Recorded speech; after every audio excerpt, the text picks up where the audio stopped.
Recording in progress.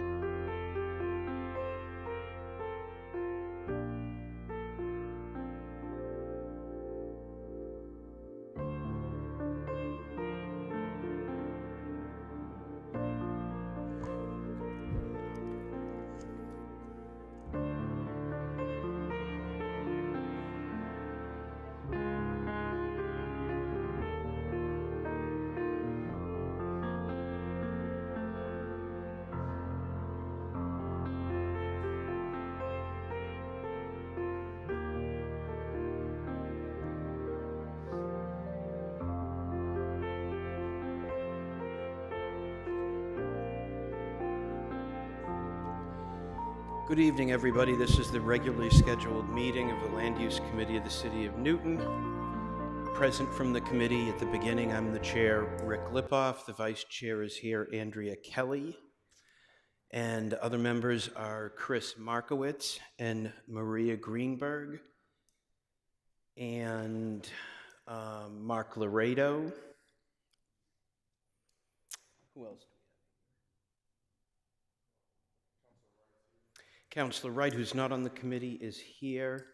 We have all the committee members except Andrea Downs. We have Alicia Bowman in the chamber and Tariq Lucas. From the planning department, we have Kat Kemet. We have Elisa Sandoval. Did I get that right? Yep. And we have Katie Wewell. And from the law department, we have Jonah Temple. Did I say Chris Markowitz as well? I did. And we also have Andrew Lee from the law department, and President Albright has arrived in the chamber as well. Okay, the first item of the night, we're going to go out of order, is 68-23, request to authorize partial release of the Declaration of Affordable Housing Covenants. Her Honor, the Mayor requesting to authorize the partial release for the property at 677 Winchester Street, Two Life Communities. Good evening, Mr. Schlesinger. Good evening, Mr. Chairman, members of the committee. My name is Alan Schlesinger, Schlesinger Bookbinder, 1200 Walnut Street. We have housekeeping to do tonight. In connection with some city home CDBG funding for repairs at Coleman House on the JCC campus, the city, as is customary, put on an affordable housing restriction in addition to the prior restrictions that were on the property and the zoning restrictions, but they do it as a matter of course. As you may recall, you approved the removal from the Coleman House site of 36,000 square feet from the Coleman site, which together with land from the JCC is the site of Opus.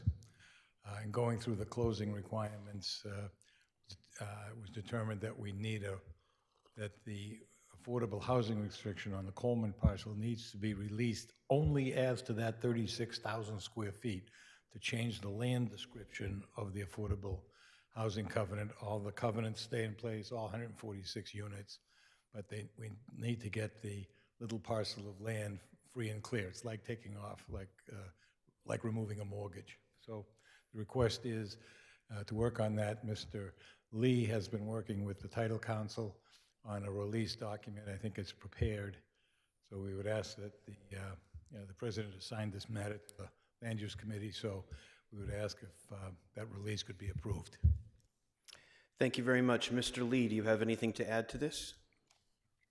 I just want to reiterate what Attorney Schlesinger was stated. I think it's right to characterize this as a housekeeping matter. As he mentioned, in terms of the affordable units, they're not being affected whatsoever. This is only going to affect that portion of vacant land. And it's just a requirement because this is a release of interest in real property being the restriction on that vacant land. So that's the reason this came to the City Council.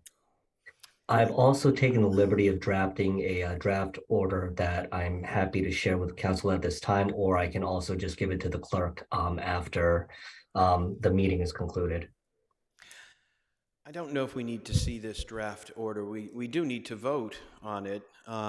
Maybe you want to put it up for a second and just point to the high points, and then we can vote on it. Happy to do so. Can everybody see that? We're waiting. Yep, we can. So as you can see, it's a fairly short order. All it says is that the city council is authorizing the mayor to release that portion of the Coleman House property that's being conveyed over to Opus, 36,910 square feet. It's identified on a plan that I actually have a copy of that is referenced in here, making clear that it's just the release from the Declaration of Affordable Housing Covenants held by the city, and also that the minimum consideration for the release will be nominal. And I believe that captured everything that we discussed. Great. Pretty straightforward. I will take a motion. Moved by Councilor Bowman. Okay. Do we need to call the roll on this? We can. Yeah, go ahead. Counselor Bowman, Aye. Counselor Greenberg, Counselor Kelly, Aye. Counselor Laredo, Aye. Counselor Lipoff, Aye. Counselor Lucas, Aye. Counselor Markowitz. Aye. Motion carries. Great. Thank you very much. We'll see you with the groundbreaking. All right. The next item is 23-23, parens 3, 697 Washington Street Realty Trust. Request to amend special permit 289-19 at 697 Washington Street. This is for the signage package. I would like to start with planning, please. Kat Kemet. Yes, let me just share my screen. Hopefully folks can see that. Give me a holler if you can't.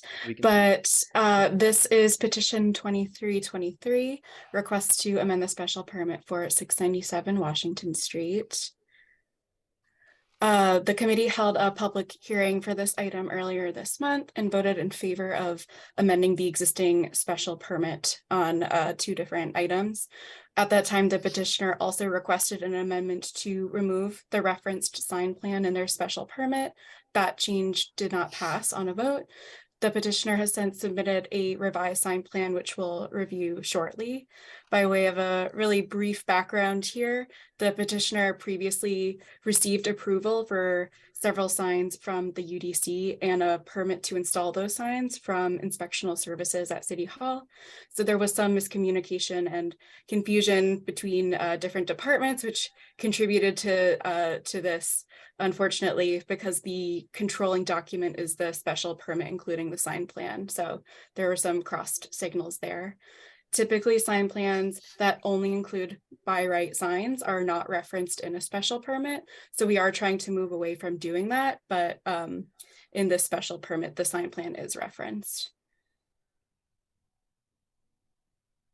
The plan, as proposed, the revised plan is very similar to what was shown at the previous meeting on this item. The main changes are some minor font and text changes to the largest signs, which are the wall-mounted signs on Court and Washington Street. The other signs that are existing and proposed in the plan are the exact same as what the committee saw earlier this month.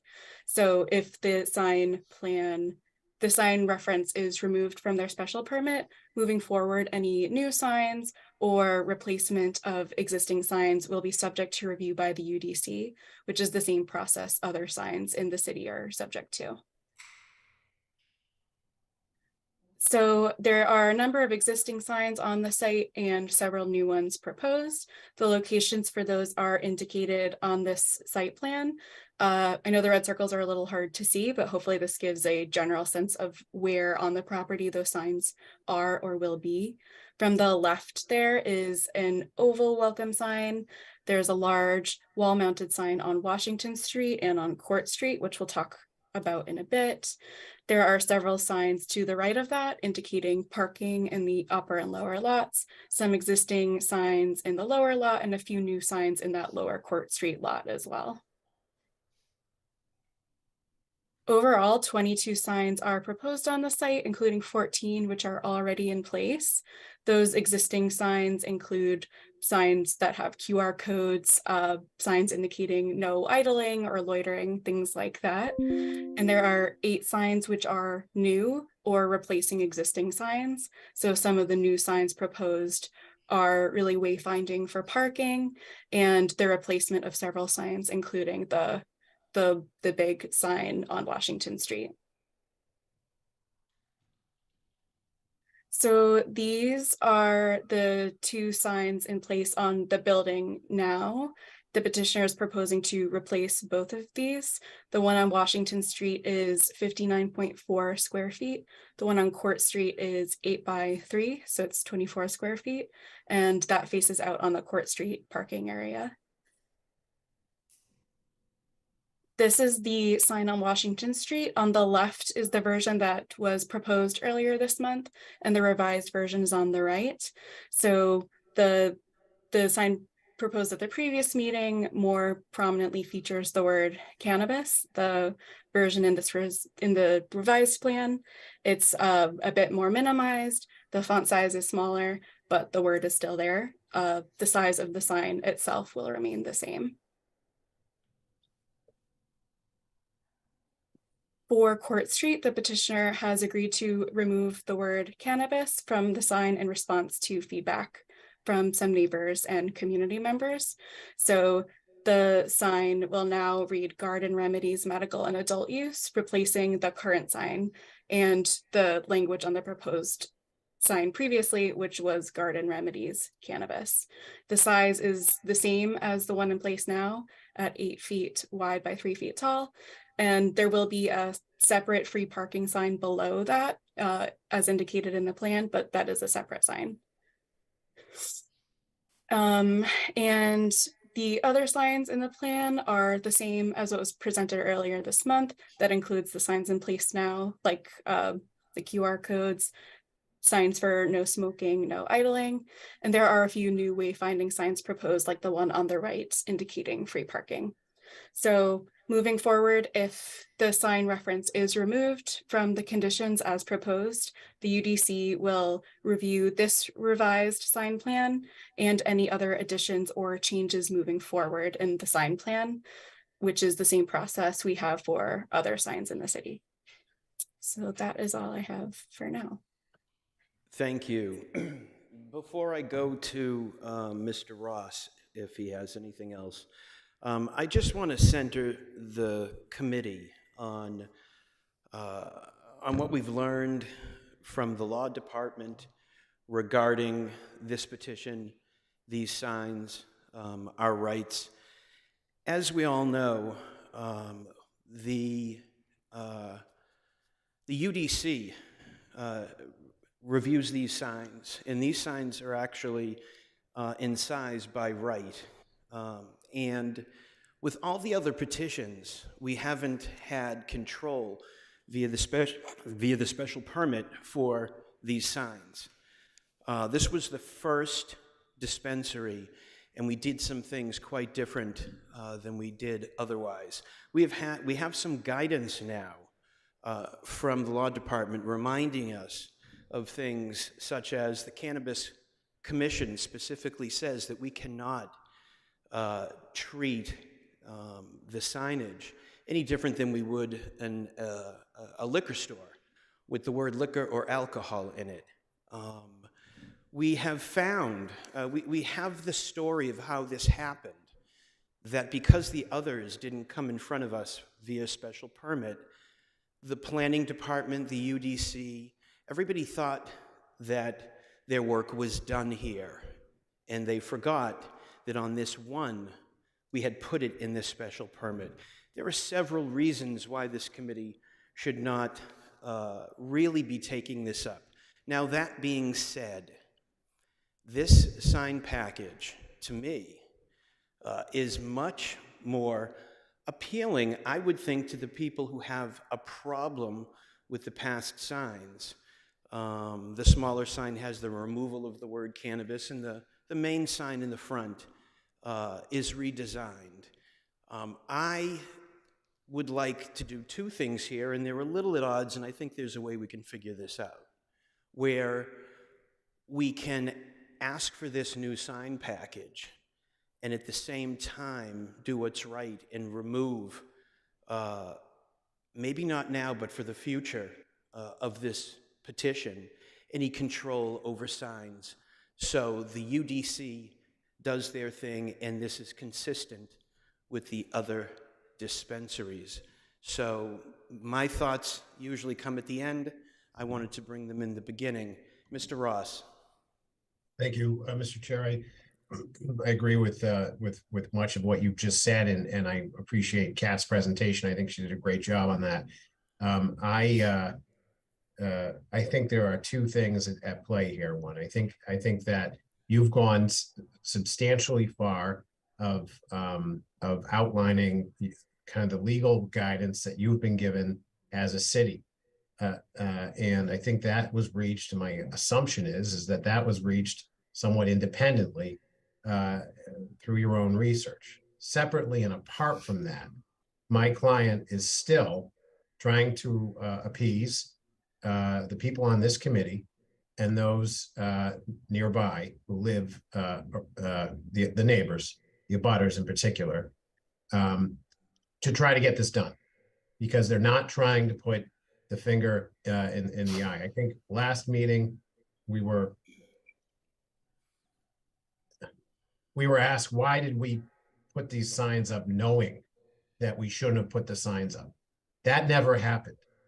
I don't want anyone on this committee to think that we thought we got one over on the city of Newton and they didn't realize what we were doing. That is not what happened. I think Kat just did a great job of explaining exactly what happened. Now, I wasn't there. They shouldn't have to hire an attorney to pull a building permit. No one should, from any city, especially Newton. And so when they got their building permit, they thought they were good. They didn't know that the control document prevented that. It was a mistake. It was an honest mistake. There was no malice. But here, I think the goodwill is being demonstrated, that notwithstanding the fact that you've come on to your own conclusion from your attorneys, whether you choose to take that advice or not is up to you as the body. You can do whatever you want. Separately and independently from that, my client has done the right thing, has changed the signs in a manner that they think they can change. The one that's closest to the neighborhood, they've removed the word cannabis. I don't think any court in the land would force us to remove the word cannabis, but we removed it because we heard the neighbors. And on the main sign, we substantially shrunk it. I don't know the number, but it's a heck of a lot smaller than the 25% reduction that we appeared before you. And those acts were done to try to get to yes and to try to come together on this one. So I'll pause there and appreciate your comments as well, Mr. Chair. Thank you. Mr. Ross, I will personally, for the city, apologize to you for the way this was handled up until this point with regards to us feeling like you guys did what you wanted to do without taking the right steps, because it is true that planning, law, everybody missed that it was still in the special permit and thought they had the proper sign-offs and it wasn't nefarious, and we apologize. So let's talk about this. Councilor Laredo. Thank you, Mr. Chair. So as I see it, there's three issues that we need to grapple with. The first is the past behavior of the petitioner. The second is what we're going to do with this proposed change, which is now different than what we had before. And the third is whether or not we're going to lift restrictions for the future. So let me talk about the past. First, I want to be very clear that we cannot and should not make our judgments as a committee, as we all know, based on past conduct. That's not permissible. So I'm not going to dwell on what transpired in the past. I do think, Mr. Ross, petitioners have an obligation to read and understand their special permits, even without the benefit of counsel reading it for them. And the special permit was quite clear that the signs were not a matter of right. And even a cursory reading of that special permit, I think, would have shown that. But I'm not, I don't think our city departments may not have caught something.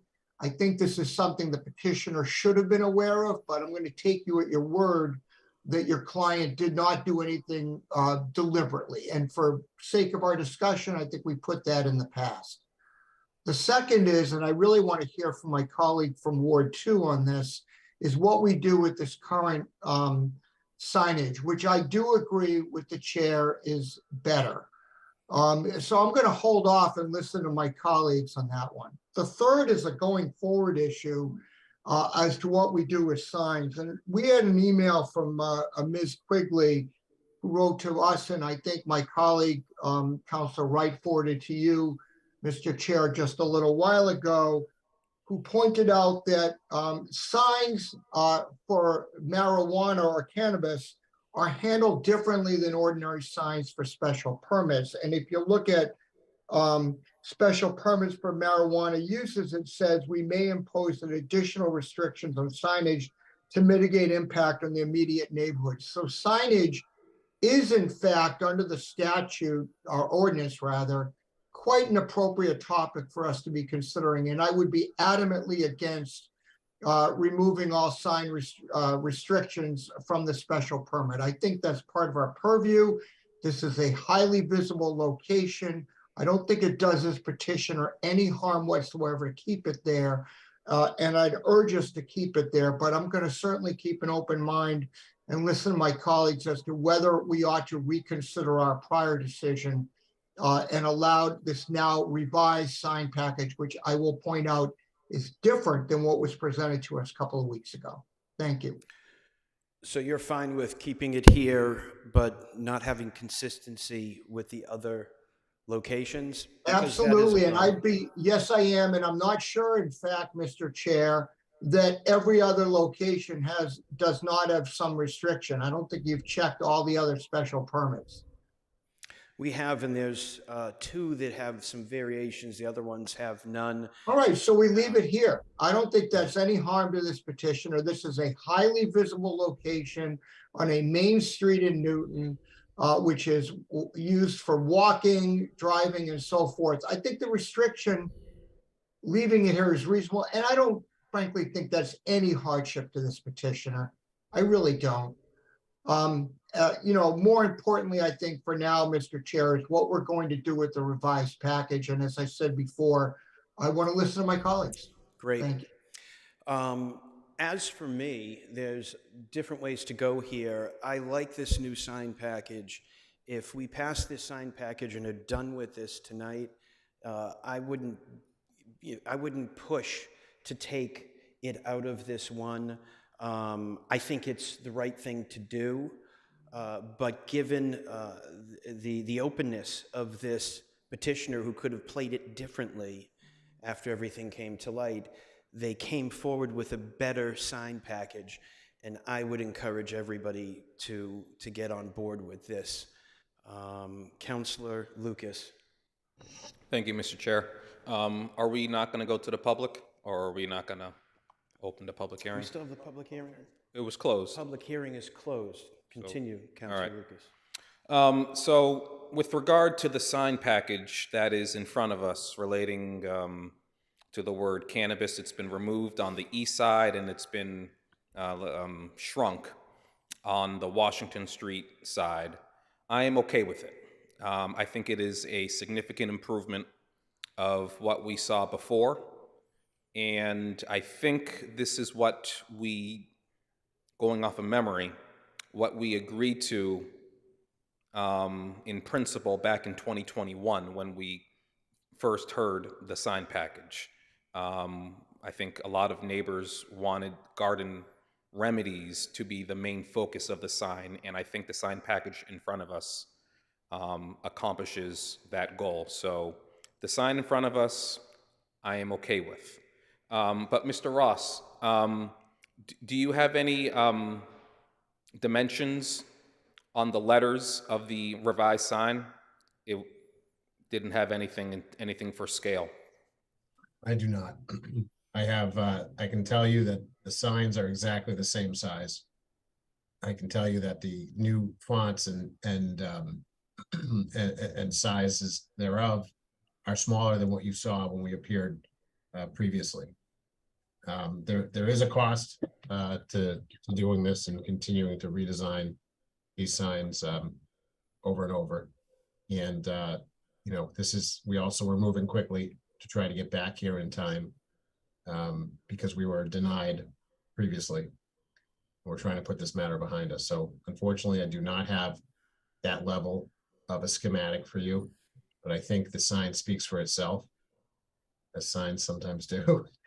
And I think it's pretty clear that this is a substantially smaller font than what we brought to you previously. Okay. Could you not provide that information to the committee or to the council if you get it?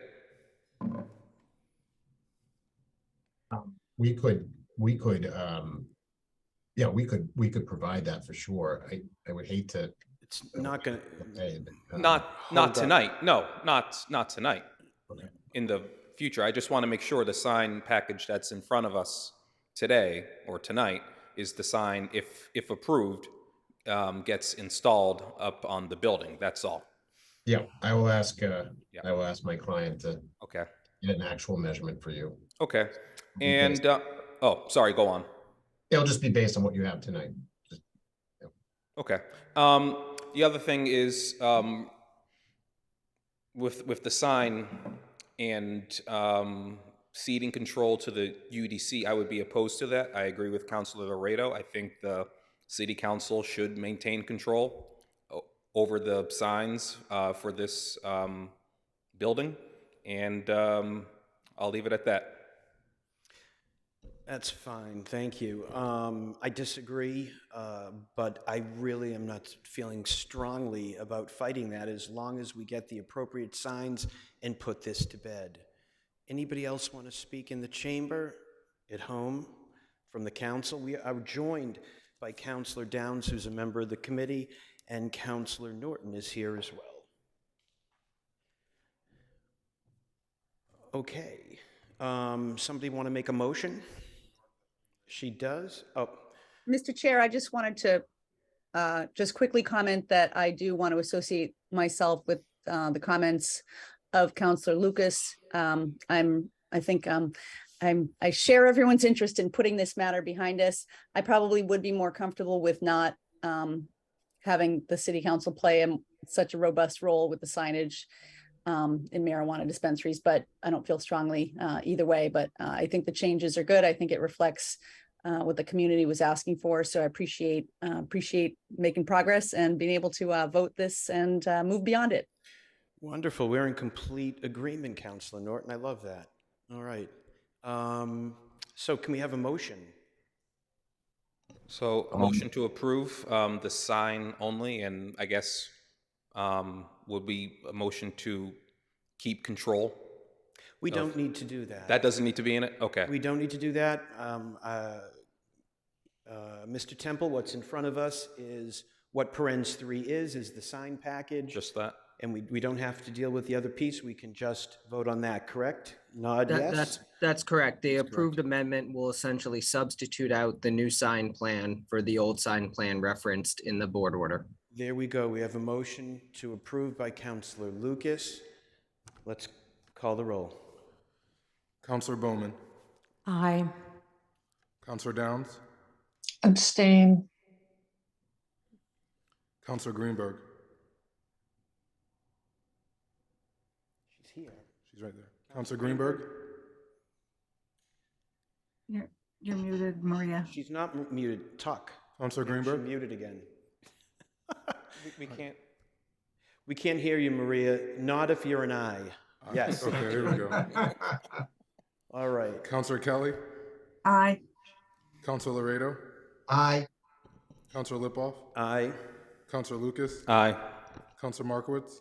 Aye. The motion carries. Now, we didn't look at a council order. Did we really need to, having looked at it before, except this piece? We are fine. I see that from from Mr. Temple. Thank you. That is done. All right. Thank you all. Yep. All right. And now we're going to move on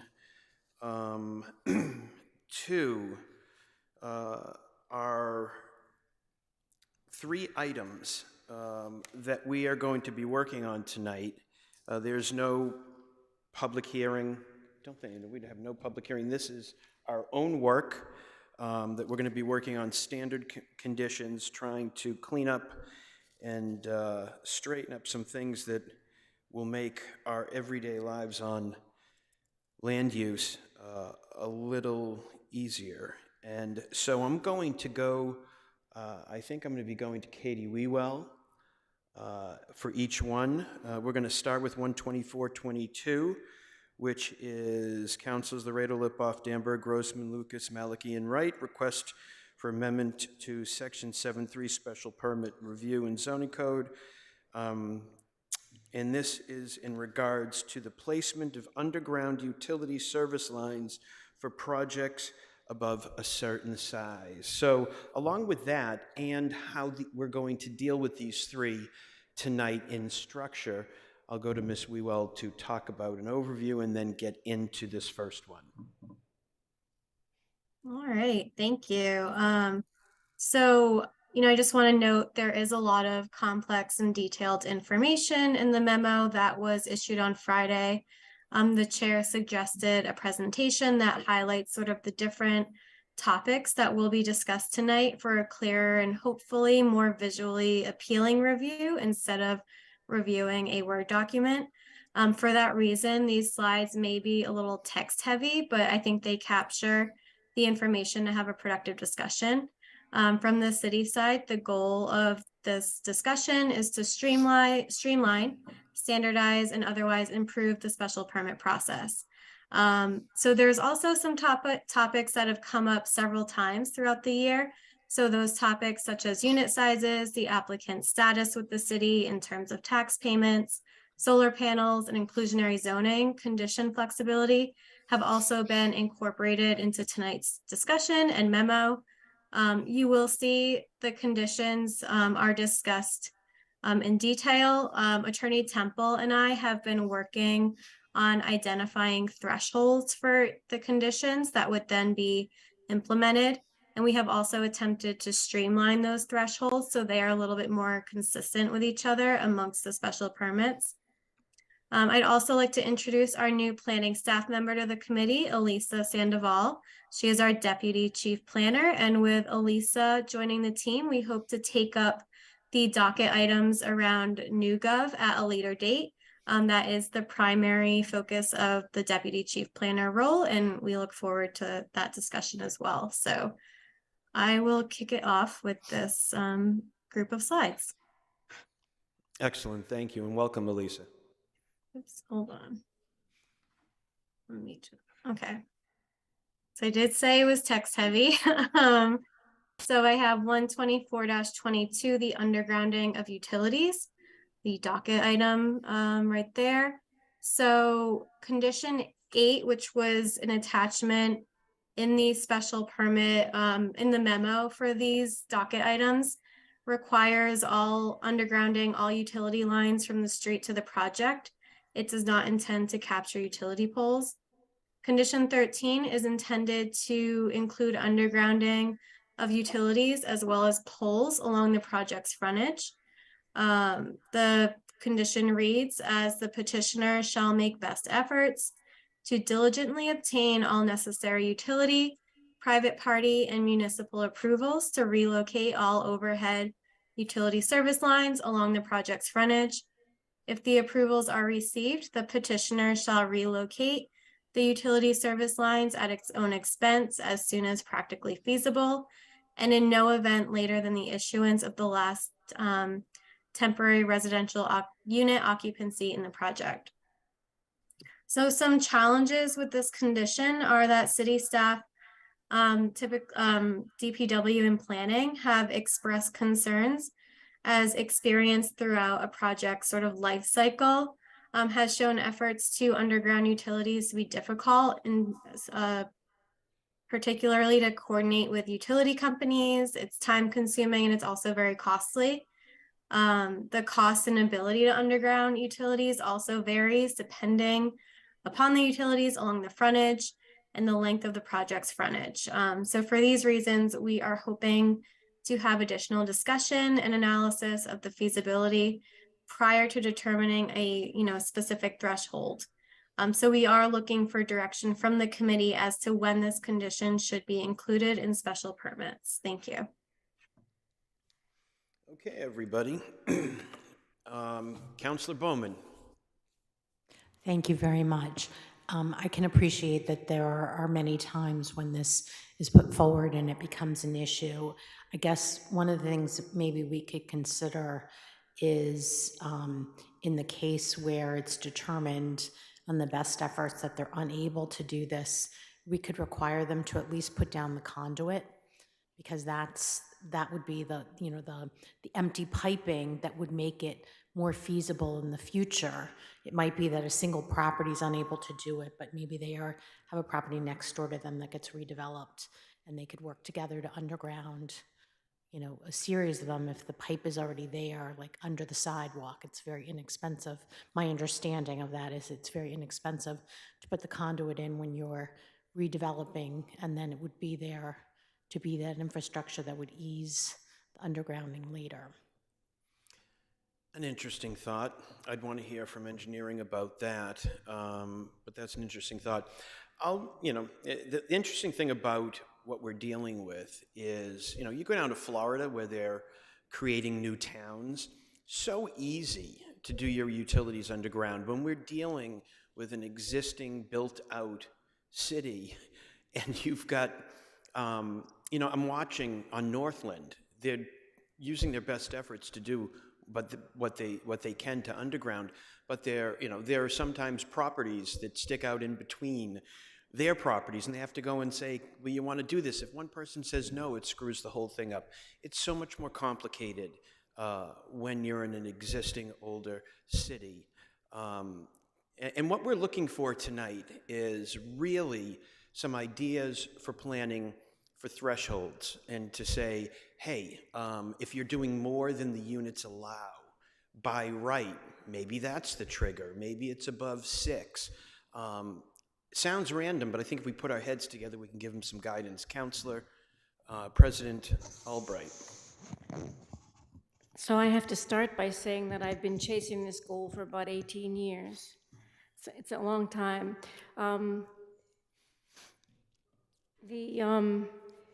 Councilor Bowman's suggestion is a little bit troublesome. In the case of Northland, they found that there is no space in Needham Street for any more utilities underground. So they're allowing these utilities to be on their own property. Typically, that's not the case. Typically, the utilities will be underground in the roadway. So there has to be a certain critical mass of project worth to require them to do this in the roadway, because that's a big expense to tear up the roadway and put down the utilities. So we have to figure out what is that critical mass of project that requires that. The other thing that this condition doesn't deal with is, so along Needham Street, there are a lot of, as it happens, they're gonna link up their whole property. But if they went down Needham Street further, there would be link-ups, private link-ups to all the other businesses along Needham Street.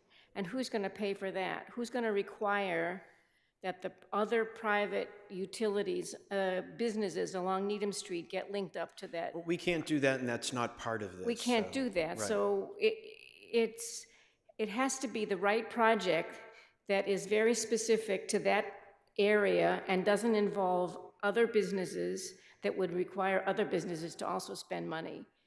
So right. We need to focus on the fact that this is about utilities coming from the street to the project, and then utilities along the frontage. And that's complicated. You all remember Jackson Street, where it was just too cost prohibitive and not fair to do to a 12-unit property to do that. So a lot of this is very specific to the petition in front of us, but we're trying to give some guidance. Councilor Bowman? But can I just add one thing before you go to Yes, Councilor go ahead. Bowman? And that is that what we could focus on for many projects is linking at least your project to the wires to the pole underground. You may not be able to remove all the overground wires, but you can remove your own wires and put them into your own property. That is the first piece of this. So that seems like a very reasonable thing to request for most projects. Going further than that may be harder unless we could specify the size of the project. That is the essence of what we're doing. Quickly, before I go to people at home. Exactly. So I just wanted to say that the conduit could be on someone's property as well, or it could be under the street. I'm just saying, you know, while you have the ground open, if you went ahead and put the pipes down, that would allow you to hook up later. That's was only my suggestion. Okay, that's my thank you. understanding. Thank you, Councilor Wright. Thank you. One thing I wanted to, oops, sorry about that. One thing I wanted to point out, I think it should be a size or maybe a number of units. And on the last part here is by special permit projects, but we're looking at doing a lot of projects in the village center by right.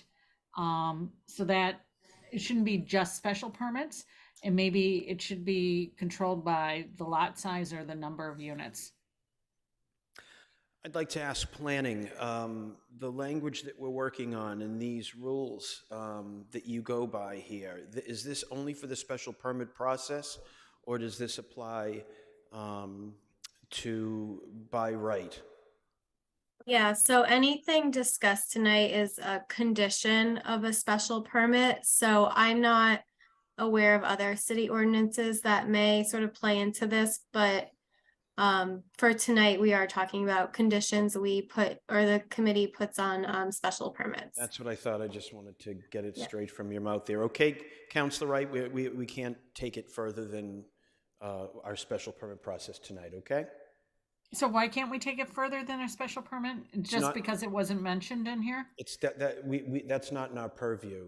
It would need to be a city ordinance or incorporated to apply to all by right projects. Which would go through zoning and planning. Or, yeah. Okay? Okay? I guess that's okay. Councilor Laredo. Thank you, Chair.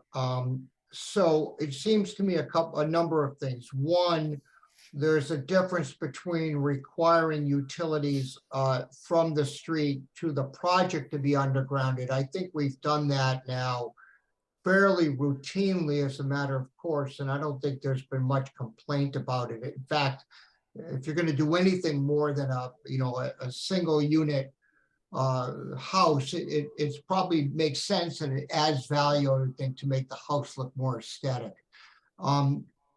As far as undergrounding along the street, I agree that there are concerns about it. And I think we're going to have to look at that on a case-by-case basis. That's exactly what the special permit process is supposed to do. For example, with Northland, I had absolutely no problem requiring them to along a significant portion of Needham Street, requiring them to underground the utilities. Made perfect sense. On Jackson Road, a much smaller stretch, not only is it really not financially feasible for the developer, but really doesn't add anything to the landscape. And that's one of the reasons for doing this. So my suggestion here is twofold. That as a matter of course, we require all utilities from the street to the project and within the project site to be undergrounded. That should be a standard operating condition.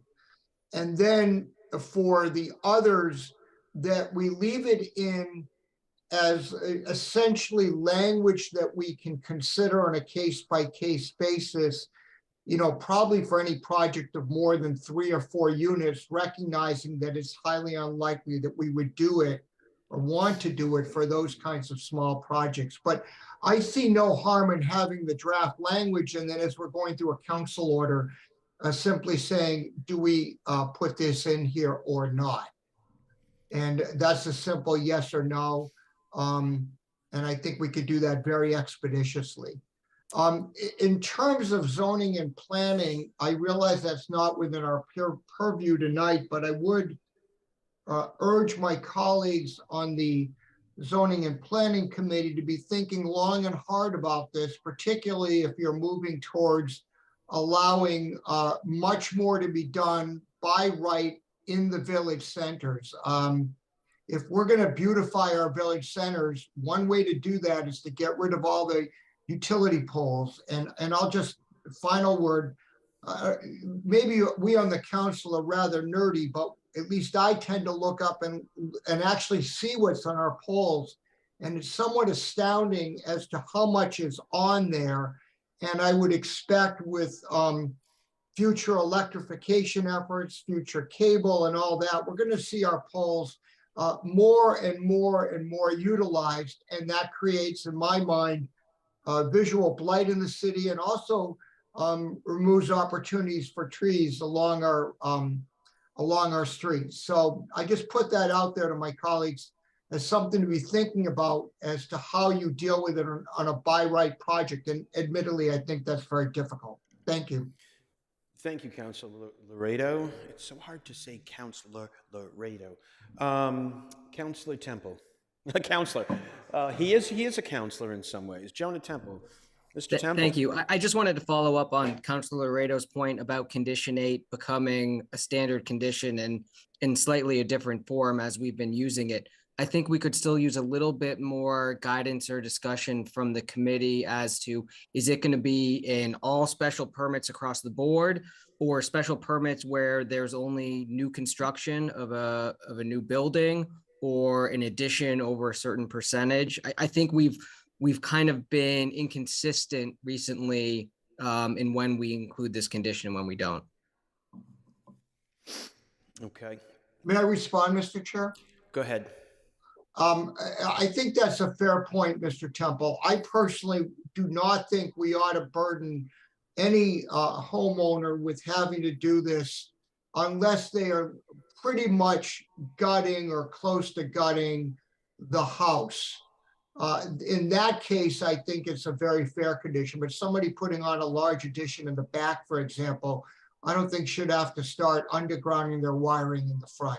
And that's where I would draw the line. But for any new construction, absolutely, you gotta underground on the site. And I will say that we have local city ordinances that require the lateral sewer and water service pipes to be replaced. And the standard for that is, and I'm reading, when a dwelling or building is demolished and a new building is constructed, or when a building is substantially remodeled or rehabilitated. So I think that kind of lines up with what we're hearing. That was my thinking, Mr. Temple, and I think that substantially, I think really covers, is meant to cover most, and that's how I personally would view it. Thank you. Okay, what I'd like to do is we're going to keep on taking comment on this, and then at the end, we're going to give guidance and not necessarily craft word by word, but give our feedback, final feedback to Ms. Wewell in planning so she can go and craft whatever we come up with. Mr. Temple, do you have something else to say? You can leave your hand up if you want, but Councilor Lucas? Thank you, Mr. Chair. Councilor Laredo said something interesting, and I'm just going to pivot off of that, and then I'll go back to land use regarding village centers and zoning redesign and by right development. And I guess this is for the Zoning and Planning Committee. You know, how about if a developer chooses to develop in the village center by right, if whenever we get zoning redesign finished, if they choose an overlay district, they have to underground the utility wires. You know, make that a requirement. That's not for this committee, but something to think about. Zoning and Planning Committee, if they're present. So for undergrounding utility wires related to special permits, one thing we could do for make it a requirement, if you do a zone change, you have to underground the utility wires. I mean, we haven't had many zone changes, at least in the last couple of years since I've been on. I can think of a couple. Walnut Street, West Newton, maybe a couple more, but I think that's it. but I think that would be a good requirement to have the utilities put under the ground. Another thing to consider, and I think Councilor Wright mentioned it, is number of units. I don't know what that number would be. I think it should be higher than 3 or 4 units. I would say maybe something close to 6 or 7 units.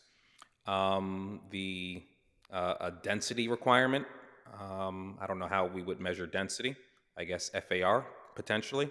If you're above a certain threshold in the FAR, you have to underground the wires and the frontage of the property.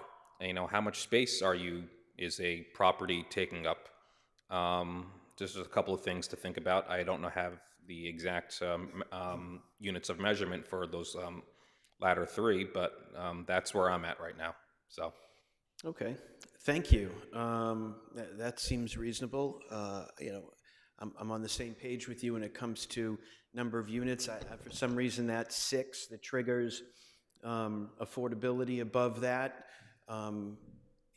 above 6 triggers affordability, and that could be the level. It could be if you tear down a home, if you tear down the property for redevelopment for whatever number of units, that triggers it, and or above 6 units, that would be reasonable.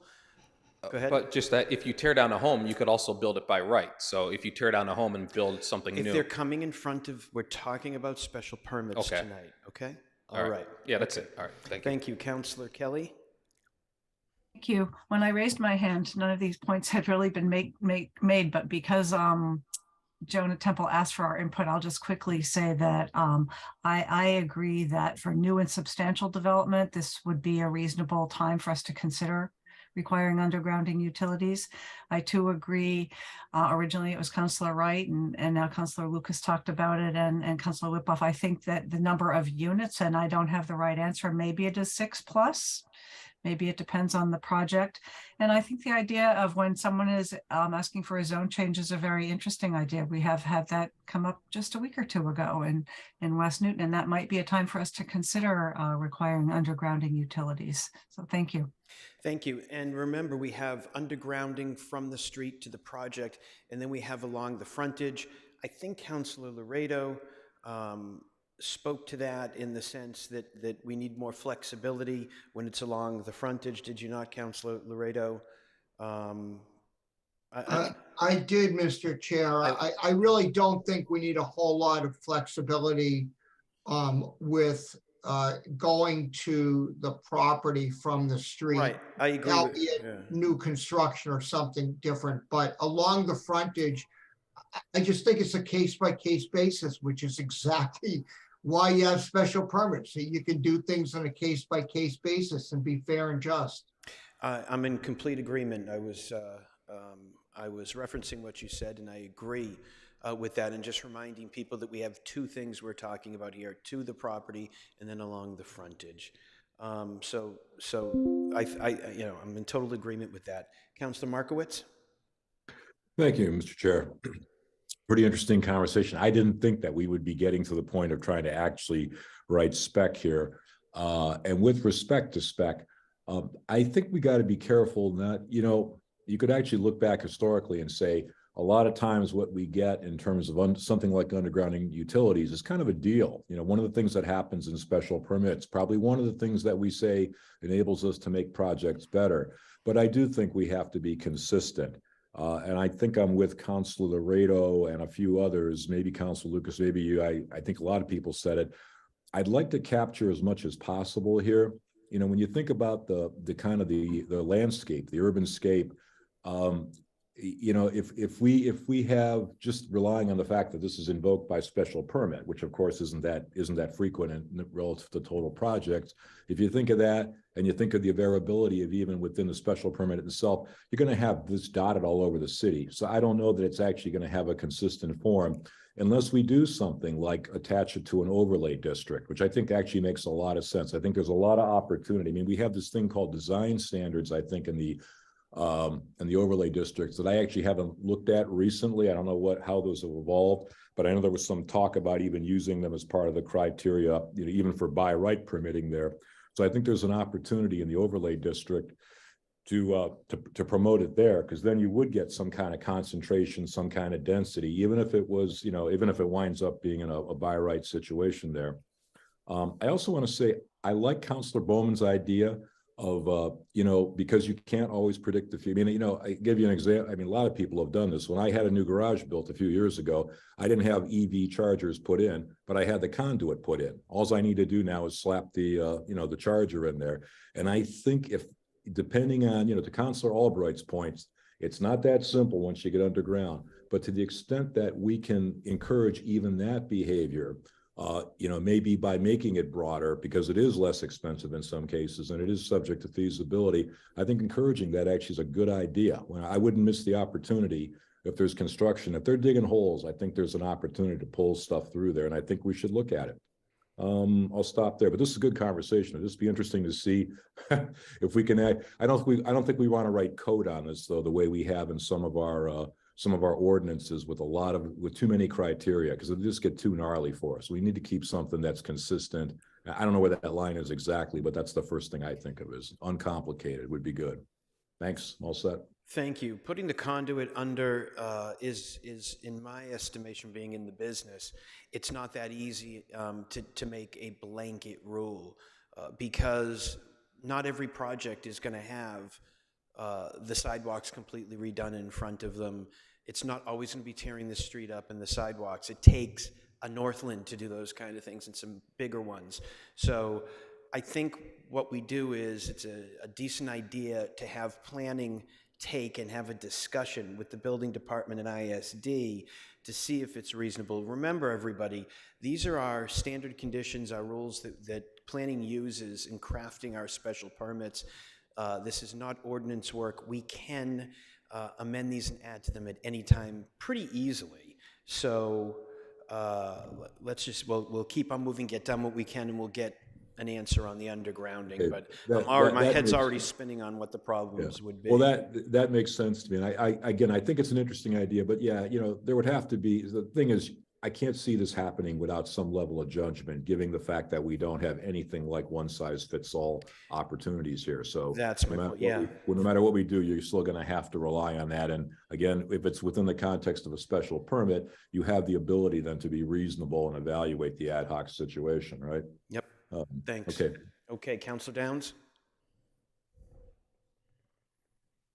Thank you, Chair. I'm going to agree with Councilor Markowitz. I think this needs to be kept simple. Not sure it's going to be easy to do. So far, I've heard a couple of ideas limiting this to new development, substantial redevelopment, perhaps moving into zone changes, since those would also be in new and substantial. Maybe we keep it at new and substantial renovation. And possibly asking for laying conduit if we can't get along street undergrounding, but certainly to the project. I think I can back the, I'd love to get more undergrounding done. I think the one caveat that I have is financial feasibility. We want to make sure we're not making things so daunting that absolutely no improvements get done in the city. And so I'm going to leave my thoughts at that. Thank you. You're correct, Councilor Downs, and that's why Councilor Laredo and I, and probably others, want to keep the flexibility when you're talking about the utilities along the entire frontage, just for that Jackson Street situation where it was unreasonable. Let me ask law and planning something. The rules that we are trying to, I'll use the word codify, that we want to change here to make things more predictable, and when we say standard conditions, there they are. But if there is a unique situation where we ask for above 6 units, let's say, that they underground along their frontage, and we find that it is, well, that's the flexibility we're looking for. But these rules are not hard and fast. If they're, you know, in the special permit process, if there's a reason to go one way or the other, we have the complete authority to do that, correct? Absolutely. This is just a starting point for staff in crafting the conditions in the council orders that go in the Friday packet. For every project, the committee will go through the orders condition by condition, as we always do. And if we see something that's missing, that we feel is missing, it can be added back in, or if something doesn't seem right, it can be taken out regardless of our guidelines that we create. Excellent. Does everybody hear that? So these are not hard, fast rules that we live by on every single thing. This is just us trying to make expectations for the committee and for those coming in front of us to see what we're thinking, what we expect. Councilor, President Albright, yes, I got it. So is the expectation from the Land Use Committee already that you expect or most projects to underground from the pole to the property? Is that something you already do? It is not what we already do. It is something we've been asking more. I'd like to hear from planning how you feel about that. And once again, we can set that expectation. Because it feels like that would be an easier thing to do than requiring everybody to underground. Like, let's say that there's 2 poles in front of a property. So that might be could be as much as $600,000.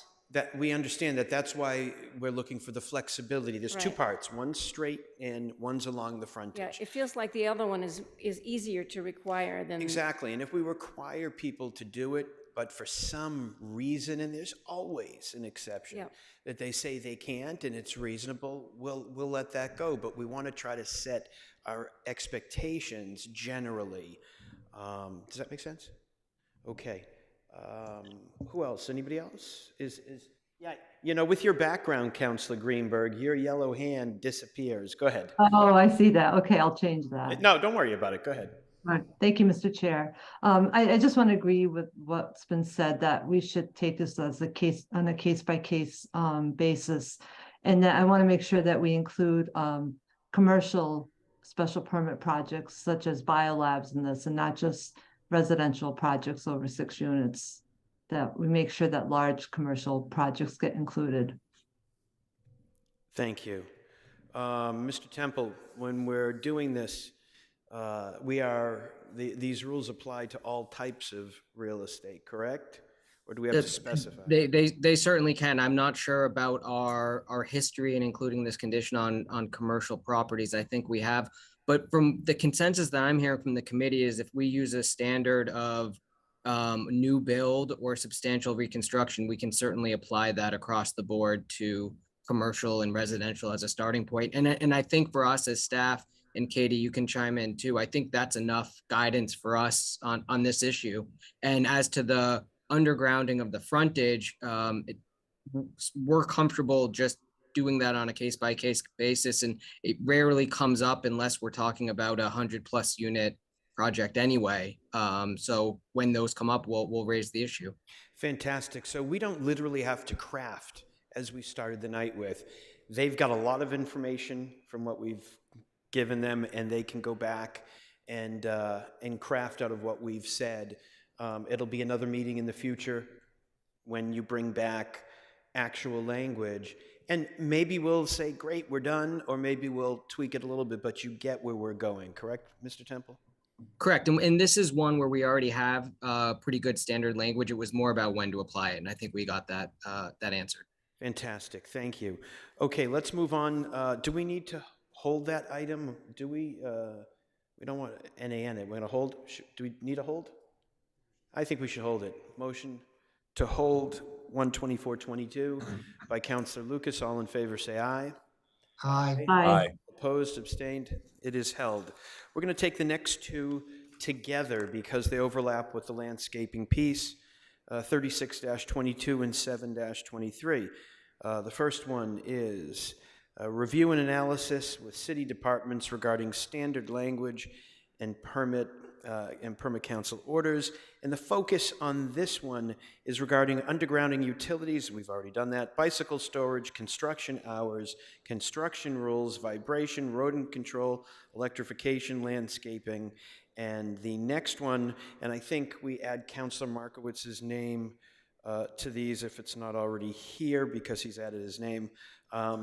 Request for discussion of city staff creating and enforcing process for creating and enforcing landscape plans, including but not limited to trees, in the special permit process. I will remind everybody at the outset, we received late in the day today very detailed email from a citizen who talked about their idea of what a rodent control and vibration control should look like. We are not going that deep and looking into the particulars to each.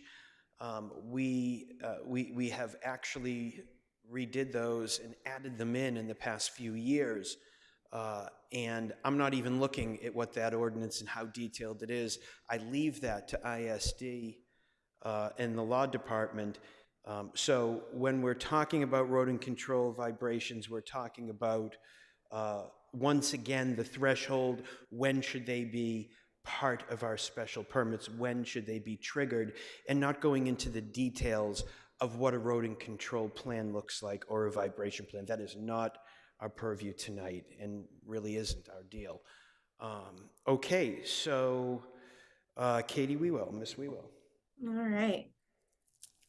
So like you said, there is some overlap between some of the docket items. So I sort of tried to visualize that here. We've already discussed undergrounding utilities. I think the feedback was really helpful. And I think at the point of this discussion also is that when planning presents a council order and says standard, undergrounding utilities, or, standard this condition, the committee knows exactly what language we're using and what we're talking about. I think in the past, we sort of would look at the condition every single time as if it were new. So I think that's also a really useful piece of this discussion. So as you can see, there's some overlap with undergrounding utilities and landscaping. So I'm going to jump over to 7-23, which was sort of the standalone landscaping item. So the challenges is compliance with the landscape plans is challenging without a landscape architect on staff to then later, review what was planted or what is being proposed on a landscape plan. The tree ordinance sort of dictates or governs the tree warden's review of any landscape plans. In discussions with Mark Welsh, our tree warden, he stated he's an arborist, meaning he can sort of weigh in, on the compliance of the tree ordinance. He can, sort of review the caliber inch analysis to ensure that is being presented correctly. And he can weigh in on determining whether a replacement tree is suitable for a previously designated tree type in terms of type of tree, caliber inch, and things like that. Without an ordinance or codified guidance of best practices, it is primarily the responsibility of the project's landscape architect to ensure that plantings are appropriate. However, we have, we meaning Attorney Temple and planning, have heard the committee's concerns on this. We've started conversations with Mark Welsh. As a result, starting November 2022, we created a condition that requires affidavits at building permit and certificate of occupancy that require a landscape architect to certify compliance with the special permit landscape plan. This is similar to what is required for an architect or a land surveyor. They also submit affidavits or statements of compliance that what was built is consistent with the special permit approved plans referenced in condition 1. And following a discussion with the tree warden, we've incorporated him into the NewGov special permit process. So when there's a project that requires a landscape plan, all we do is we check a little box and it adds him into the steps. So he will review the plan. He'll provide us some comments as to whether, you know, this looks okay with the tree ordinance, any concerns he may have, you know, if something, you know, planting doesn't quite make sense, or location, you know, in terms of location with a driveway or in the drip line or something, he will let us know that and we can relay that to the committee. We've also added a condition that states the petitioner shall install all landscaping consistent with the special permit and maintain landscaping in good condition. Any plant material that becomes diseased or dies shall be replaced as soon as feasibly possible with similar material. So that's what I have for landscaping, and looking forward to the discussion. Great. So when you say the solutions at the bottom, these are two things we've already done to address this, correct? These are already, Yes. yeah, these are already there, which is great, because I think that the impetus to docket this was because we needed just what you have here, but I'm sure there is more. Councilor Laredo. Thank you, Mr. Chair, and thank you, Ms. Wewell, for summarizing this in such a cogent fashion. Question number one, my understanding is at one point in time, the planning department did have somebody on staff with expertise in landscaping. Is that accurate? I'm not aware of that. I don't think in the 5 years I've been here, I didn't, but looks like Councilor Kelly may have an answer to that. Before your time, Katie, there Yeah. was a landscape architect on staff and his name was Ken Eisenbraun, and probably Rick Liphoff and maybe Mark Laredo are the only people here who might have the I do remember him. history to remember that in the planning department. I'm not going to profess knowledge of anything, but I guess my question is, what would it take even to have a half-time person in that position to give the planning department guidance? And might it be a good idea? You know, you still you have a finite number of folks you can hire, obviously, but it may be a matter of shifting resources within the department if there's a vacancy or something in a certain position, and you can bring on somebody either half or full-time, depending, with that expertise. It could take a lot of the burden off everybody else. So I think that's an internal staffing issue, Ms. Wewell, that I'd really urge you to discuss with the director and the deputy director. Because I think it could go a long way to doing a much better job in this area. You get professional expertise here, particularly on projects which don't have a landscape architect. I don't think we require a lot of landscaping plans to have an architect sign off on them. I think we just have a landscaping plan, right? In my experience, I have noticed it's usually a separate person stamping the plan as a landscape architect. That's sort of where I got the idea of the compliance certificate. Well, when we do let's say we do a new house, for example, and there's landscaping, do we require a landscape plan with a landscape architect? We don't. There's only certain instances where we require a landscape plan. There's certainly times where it's encouraged. I would say a new single family dwelling, we don't typically see a landscape plan. And I would say it's more anything new construction with 2 units or more. We strongly encourage them to submit a landscape plan and to consider screening and buffering, things like that. So my memory, Ms. Wewell, is we've had a number of even single family projects where there's an addition, for example, and they're going into the setback, where we've asked for landscaping to be done to essentially create a buffer. And the concern there is if we don't get the right landscaping, it doesn't work for anybody. And then we have a whole separate enforcement problem. So I guess, and I'm thinking out loud a little bit here, so forgive me. We have multiple issues here. We don't have anybody on staff who can really provide the expertise other than Mark Walsh, who I think is overloaded with lots of other responsibilities. It's not clear when we talk about landscaping versus landscaping plan, what we mean or who it's required for.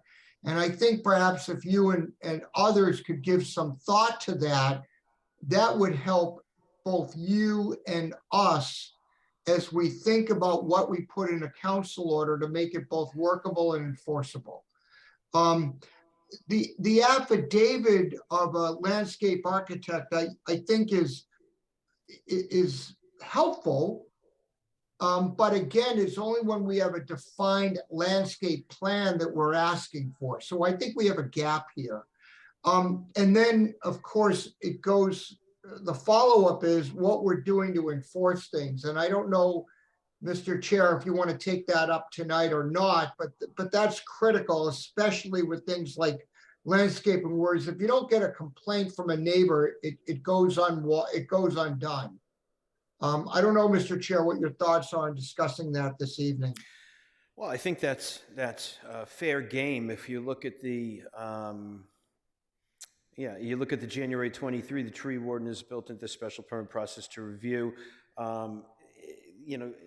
There's something here, isn't there, to not get your C of O unless somebody signs off. And so that is part of what we're discussing. So that's fair game. Right, but I'm talking about, okay, you've got your certificate of occupancy because you've got to sign off on a plan, but now all your plants die 2 years later. Mm-hmm. Who's enforcing that? Well, yeah, I think unfortunately it has to be, we cannot have an understaffed, even if it was fully staffed ISD going out, 2 years, 3 years, 5 years out, making sure that every tree survived. It's going to be,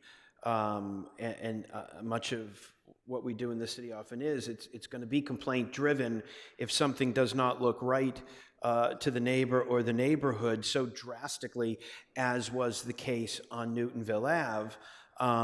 So I think what we can control is you do not get that permit signed off. You do not get to occupy if you did not implement the landscape plan that's been set forth. Talking about what happens in 2 years from then, I don't think that's reasonable for us to police at that time.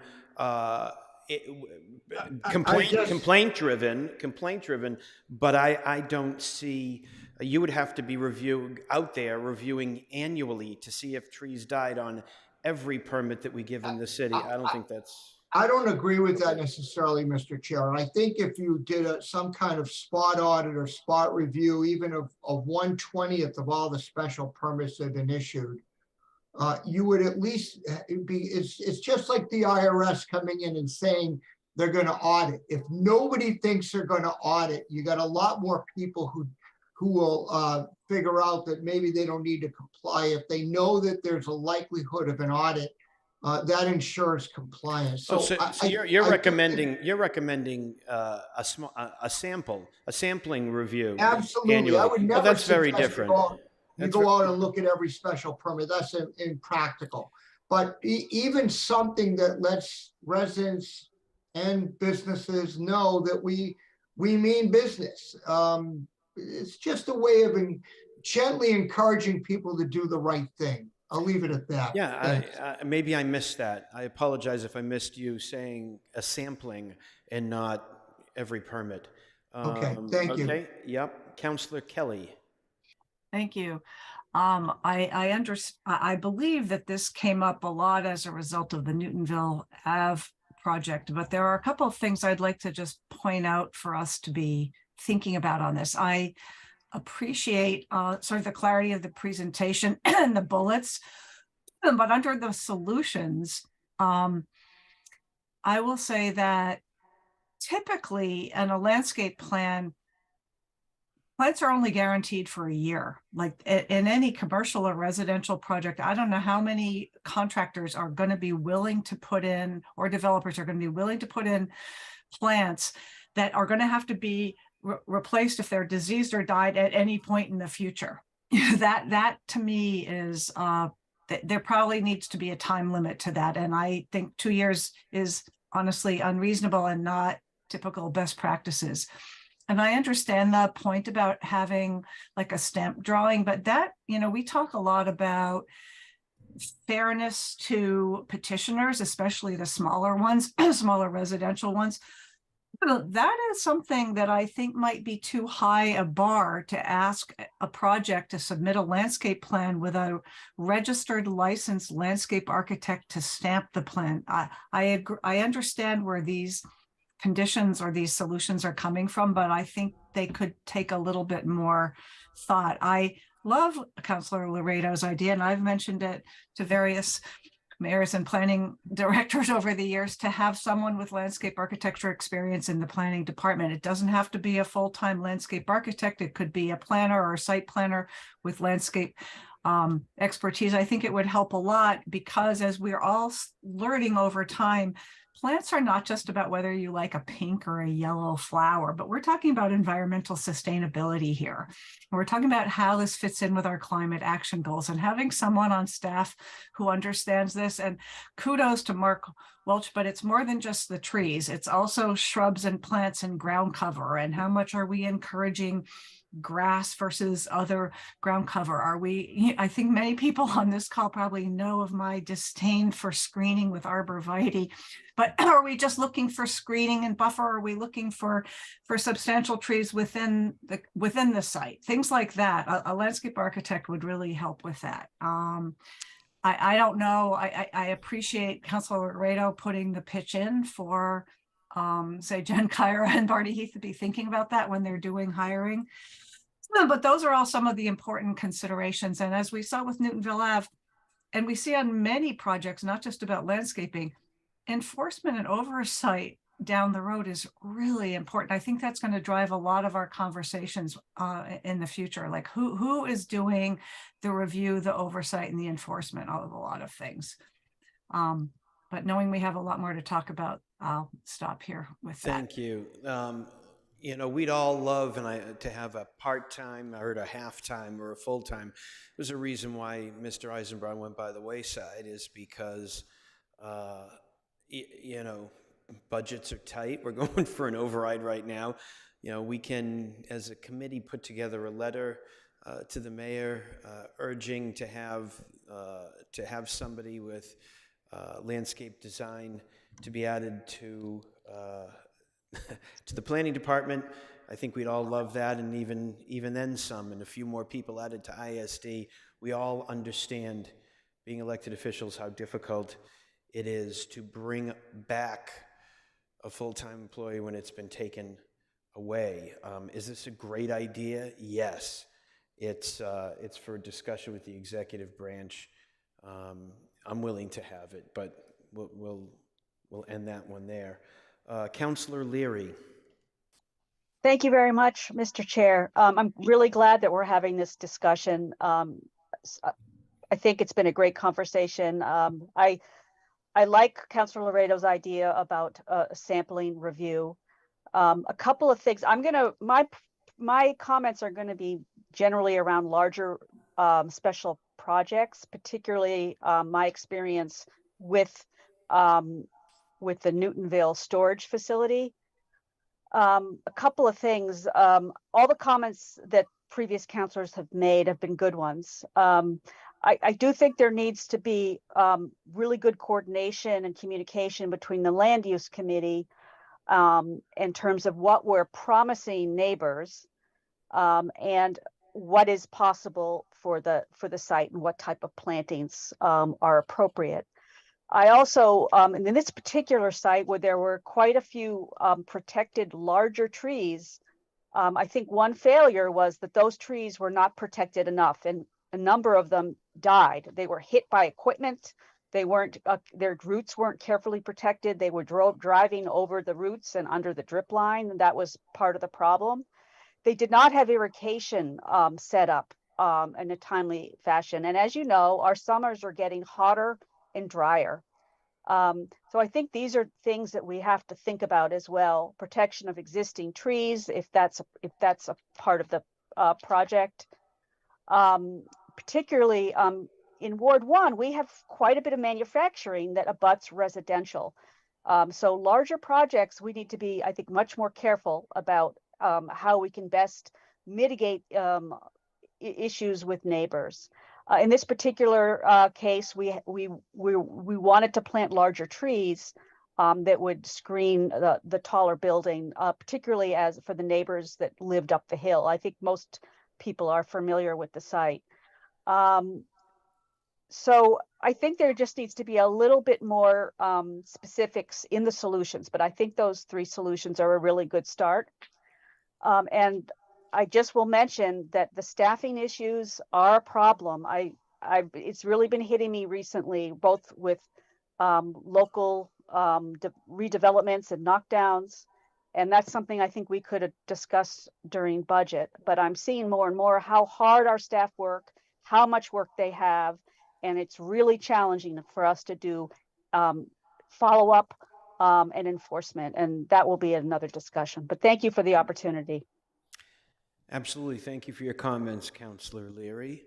Anybody else in the chamber have anything else to say about this? I think we're giving some good guidance here. I think that some of the guidance we were all prepared to give, a big piece of it are the solutions from November and January below. I think in response to Councillor Leary, the main thing I'm looking for is whatever has been presented and promised, it gets done before occupancy. And we keep using it as an example. Newtonville, they do something outside of their landscape plan and destroy trees on a neighboring property, if that can be seen. To Councilor Laredo's point, sometimes there's damage done to roots that you don't realize for 2 years. And maybe that's caught by a neighbor, or it's caught by a spot 20% review. So there's so many things that can go wrong with landscaping. We have a drought and everything dies. There's so many different ways that what has been promised to the neighbor or neighborhood doesn't get done. So anyway, I'm rambling here. Is that, we got another new color hand. There you go. Councilor Greenberg. Can you see that? Yes, absolutely. Yeah, thank you. I just want to say, I agree with Councilor Leary that I think one of the solutions to be included is the protection of trees, and maybe the tree ordinance will be part of that, the new tree ordinance. I just think that should be specified more. Thank you. Thank you. Councilor Downs.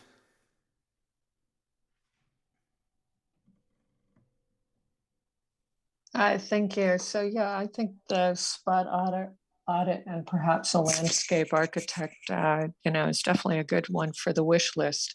And I like the 2 solutions so far. And yes, if we need to make those contingent on the CO, let's do it. Okay, thank you. Councilor Markowitz. Thank you, Chair. I want to, if I can, I want to talk about our capacity to do this work for just a bit, but I'm not going to complain about the capacity. I want to say 2 things, and I probably will ask folks on this committee to docket this. I've wanted to do this for a while, but picking up on, I think Councilor Leary was the last person to really bring this up and talk about this, about our staff working hard. I've personally observed that too. I think they got a lot to do. I think there's a couple things that we might be able to do forward looking here. And again, this isn't about trees specifically, but it's about our capacity to do things like the kind of follow-ups we want to do here. We spend a lot of time on project reviews.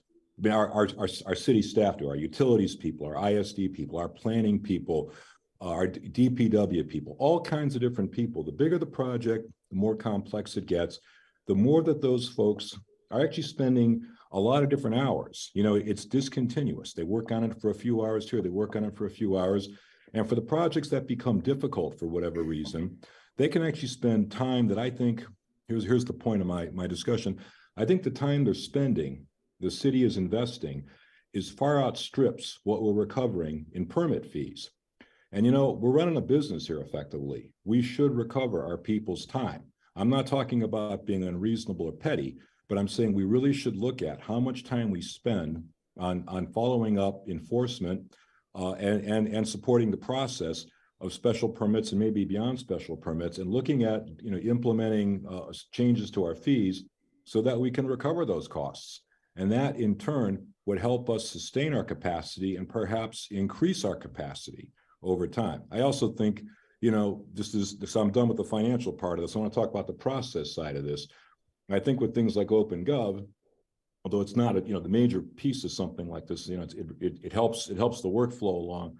I think we have to look in, and I hope some of these departments will start to look at, do we need to have different types of roles? Do we need a little organizational redesign? Because the functions we're performing today are different from the functions we were performing in the past, or the amount of time we're spending on a function today may have been maybe much greater than it was in the past. It may have been something trivial in the relative schema of executing a permit and expecting and enforcing a permit. And now we find out we're spending a lot more time in there. And that may, cause for a different mix of skills or the positions that we actually use to staff. So two things here. We need to look at creating capacity by possibly, using fees to fund and sustain that capacity. And the second thing, I think we need to look at the work assignments of what we're actually doing here and saying, are our people best deployed in the things that we really think they should be deployed against, and maybe automating or eliminating things that are simpler or not as important today, so that our workforce is moving, forward where we want to be here. So I'd like to have discussions on both of those items on an ongoing basis too. But thank you for hearing this piece. Thank you. Thank you. Planning. Do you have knowledge of what the fees are? I think several people have asked me about that lately, and that's not something we deal with on this committee. But I'd like, I don't know how long it's been since they've been adjusted, Ms. Wewell? I don't know how long it's been since they've been adjusted, but they are pretty low. I think a special permit is typically $350, I think, for residential districts, and maybe $750 for business zones. And then there's more for each residential unit. Planning used to have more knowledge of the fees, but since NewGov, it's been moved over to the clerk. So I don't know if Dominic has any sort of memorized fee in his mind. Dominic? But Chair, if I could just add to that, thank you, Ms. Wewell. Again, those numbers are staggering when you think about, I'm going to throw like what did we get in permit fees for Turtle Lane? Now, everybody in the city knows about that project. We have thousands and thousands of hours into that project. So what I'm suggesting, Chair and committee, is that we actually do, it's called activity-based costing, but we actually at some point look at this stuff, study this stuff, and figure out if we're recovering what we're investing. Because I don't think we are. And I think it's time we adjust that. And, low fees notwithstanding that, there's real opportunity here. And I know we can't unilaterally impose that, obviously, through the council, but I think we can encourage the discussion and ask for those types of things to be looked at and worked upon. I think it's very relevant, even in the shadow of an override here. All these types of things should be examined. Let's move on and let's try to improve the operation. Mr. Warren, do you have anything to add before? Oh, yeah, just what was the question, Councilor, in regard to the fees? Ms. Wewell, what were you asking? You're muted, Ms. Wewell. Do you know what the fees are for special permits? I remember them being $350 for a residential unit, and then residential district, $750 for business and mixed use. But I know there's some distinction between adding units. You get charged maybe $100 per residential unit, but the clerk's office is more in charge of the fees than planning used to be before NewGov. Yeah, Ms. Wewell is correct. I think the most we can charge with the additional fees of $100 per unit is, I believe, $1,200. But most of our fees we charge usually $750 for business use. Okay, Ms. Wewell, who has the authority to set these fees and change them? That's a great question. That would be the city council. It's within the city city council to amend the special permit fees. And I do absolutely recommend that an item be docketed to undertake that process. The ZBA recently did a reevaluation of their fees and significantly raised their fees. And I think there is room to raise the fee significantly here to take more into account administrative staff time, both on the front end and, to Councilor Markowitz's point, perhaps bringing in the staff time on the back end. that gets trickier, but it's something I can certainly look at as well. Okay, so This is definitely. So I'm sorry, here's what we're gonna do. Counselor Markowitz, you docket it, put my name on it and anybody else's who wants it. We can want a I- discussion item of looking at the fees. So, And we'll get a history of how long it's been, what they are, and we really should take a look at this because we're asking more of our city employees to oversee and police. President Albright? Mr. Chair, this is going to be coming before us very soon as part of the recodification effort. Mr. Warren has recommended that one of the items that was coming to us when that report comes to us will be to examine our fees. So do you know, Dominic, when that's coming before the council? So this is already docketed in front of ZAP. It's going to be, no, it's going to be coming to the whole council, then various suggestions will be referred to various committees. So this is definitely on its way to us. When is it going to get That's what here? I'm asking Dominic. I believe the report should be ready by the end of the month. I believe by the 20th. By the 20th, the council meeting, that one should be ready. So it'll be docketed to the council meeting for the Council meeting on the 20th, and then it'll be referred to committees on the 20th. This specific item that we're talking It's about. it's part of it. Okay, great, it's already in the works. Chair, I would respectfully, I would like to take a look at this and I'll help make sure that we, what we just talked about is actually covered as part of that. And if it is, that's fine. If not. The or president part is of saying it's it absolutely is. It'll be a review, a history and a review of the fees, where they are and where we think they should go moving forward. I've had several conversations with people in the community who do a lot of business, and that's something that is known that we have not raised those in a timely manner. Councillor Norton? Thank you, Mr. Chair, and I would like to be added to that docket item. Back to the storage unit, I think part of it also is the fine related to violation was too low to really get their attention. Obviously, we're working on a tree ordinance, so I just would urge my colleagues to take that into consideration as we hopefully soon finalize that. I don't know, Mr. Temple, if you have anything to add to that, but there was just something, we just really could not get their attention, and there did seem to be a lack of clarity for between you and Mr. Welch on sort of who. So I don't know what the issue was, but that kind of dragged out for a long time. And if it's just a matter of we just don't have enough people to be chasing this down, I do think, like I said, that the fine wasn't enough to get their attention. So I hope we will look at the staffing, but I hope we will also look at the fine. Yeah, the one thing I'll say in response to that, Councilor Norton, is unfortunately, both on the zoning side and on the general ordinance side, we're capped by state law at $300 for our fine amount. Yeah, so we're looking at a mitigation fee that I would think would be able to capture that. Okay, Because yeah, and now they I'll leave cause my more, thoughts on you know. that for that discussion item. Okay, thanks. Councillor Laredo. So I want to fully agree with Councilor Markowitz, and while I appreciate the president's statement about the recodification committee, I see no reason we can't move forward much more quickly on this issue. In my mind, ISD should be almost a self-funding department in regard to it collects fees through enforcement, and people through our permitting fees should be paying part of the cost of doing that work. Likewise, when Ms. Wewell and her team spend a lot of time on things, it's not a matter of revenue. Folks are coming in asking for us to do things, and they should be, if they're asking for leave to do something, they ought to be paying the cost of it. That's a very fair request and very appropriate request. So I just, Councilor Markowitz, I'm going to sign on to that when you docket it. I'm going to suggest we docket it regardless, unless you're completely comfortable that it's going to be taken up quickly through recodification. And I'd like to know, don't have to know tonight, which committee it's going to go to too. I do recall we had some discussions in public facilities a couple of years ago with some similar issues where we were raising fees for certain items where the fees were just too low. So I don't think we have to wait for the recodification process. Thank you.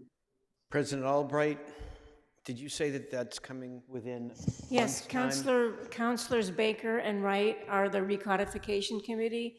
I know that that recommendation is part of the report. The report's coming to us in the form of recommendations for docket items on March 20th.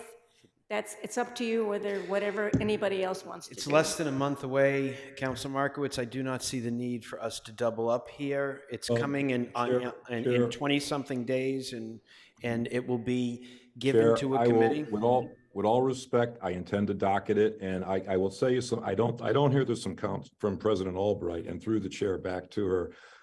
This is, we're also getting into. I'd like us to have an item that also suggests some specific activities be undertaken in order to direct these fees. This is not as simple as just pulling a number out and saying it's this or that. We need some science. We have the data. We have the ability to do this very intelligently and fairly. And I for one, am going to docket an item that prescribes that, whether or not it ever gets heard, but I'm going to lay this out the way I know this should be done. But I'll look forward to looking at the codification document. And if for some reason it covers all of this, then fine. But based on what I'm hearing, I don't think we're talking exactly about the same thing. And I don't want to lose sight of this. It's an important item. Thank you. Well, docket it. You can throw my name on it too. It will be taken up the same night. The docket item it comes out of the recodification, just like we're taking 2 up tonight. So it's really no big deal. Knock yourself out. Wonderful. Great. Council Downs? Thank you. It sounds like we are also going to need to go to our legislative delegation and request that they raise the maximum for municipal fines. 300 for a developer is pocket mint. Well, it's 300 a day, and some of them do add up. We've got somebody right now with 200,000 in front of them. Councilor Lucas? Yeah, just to follow up to that, can we request a home rule petition to raise that $300 to a different amount? Mr. Temple? Theoretically, yes. I'm not sure any city or town has done that in Massachusetts, but it's something I can look into. There we go. Councilor Wright? Councilor Baker looked into it when that $300 was initially set. With inflation, it should be close to 600 now. So it's been a long time, and it should be a lot more. But there was no inflation part of that package either. If we tried to do this, and if there is a path to do it through home rule legislation, I guarantee you other cities and towns will pay attention, and maybe there'll be a little wave to take that on. Newton leads the way. Okay. So, Councilor Markowitz, is your hand still up? It's up again over a different item now. So I want to go to the issue of fines. I have had some direct recent experience, and I'm attorney Temple's on.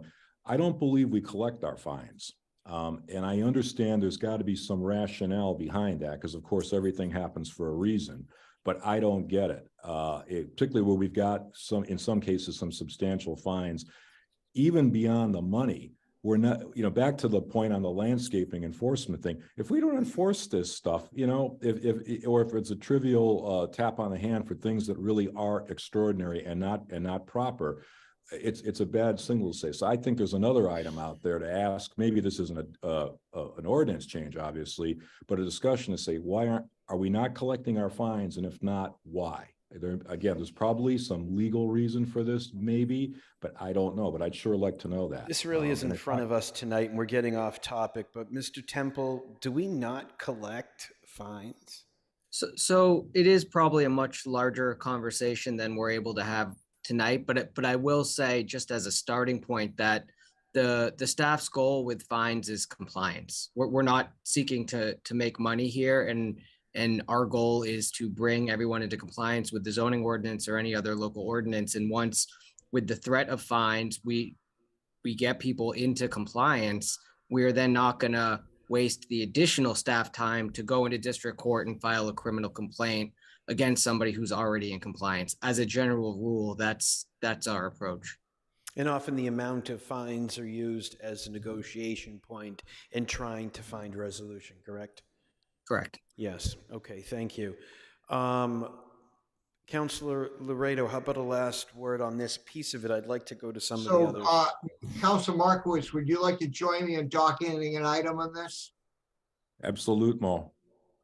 All right, I will ask our committee clerk to, well, I'll talk to our committee clerk about docketing an item on this, because the idea that we're not collecting fines that we've imposed just doesn't make sense to me, and sends a very, very, very clear message to people as to what you ought to do versus not do. Councilor But for Laredo, another day. before you docket that, I would ask you to have something that doesn't happen very often nowadays, an actual conversation with Mr. Temple, not in text or email, but have a discussion about it before you docket it, just to get all of the realities behind the findings. Mr. Temple, I will send you an email setting up a time for us to chat. Oh, yeah. I'm looking forward to it, and I will clarify, it is not true that the city never collects fines. We do in certain circumstances. That's what I figured. So it's a deeper discussion before something, if it even needs to be docketed. So I want to say start that with Attorney Temple has always been very responsive to discussions about this. So he's well versed. He knows what he's talking about. But I look forward to it. I'm sorry. And I will absolutely second that. He is extraordinarily responsive, knowledgeable, and willing to engage in top level intellectual discussions. You don't get Employee of the Year for nothing, okay? Come on now. All right. Councilor Bowman.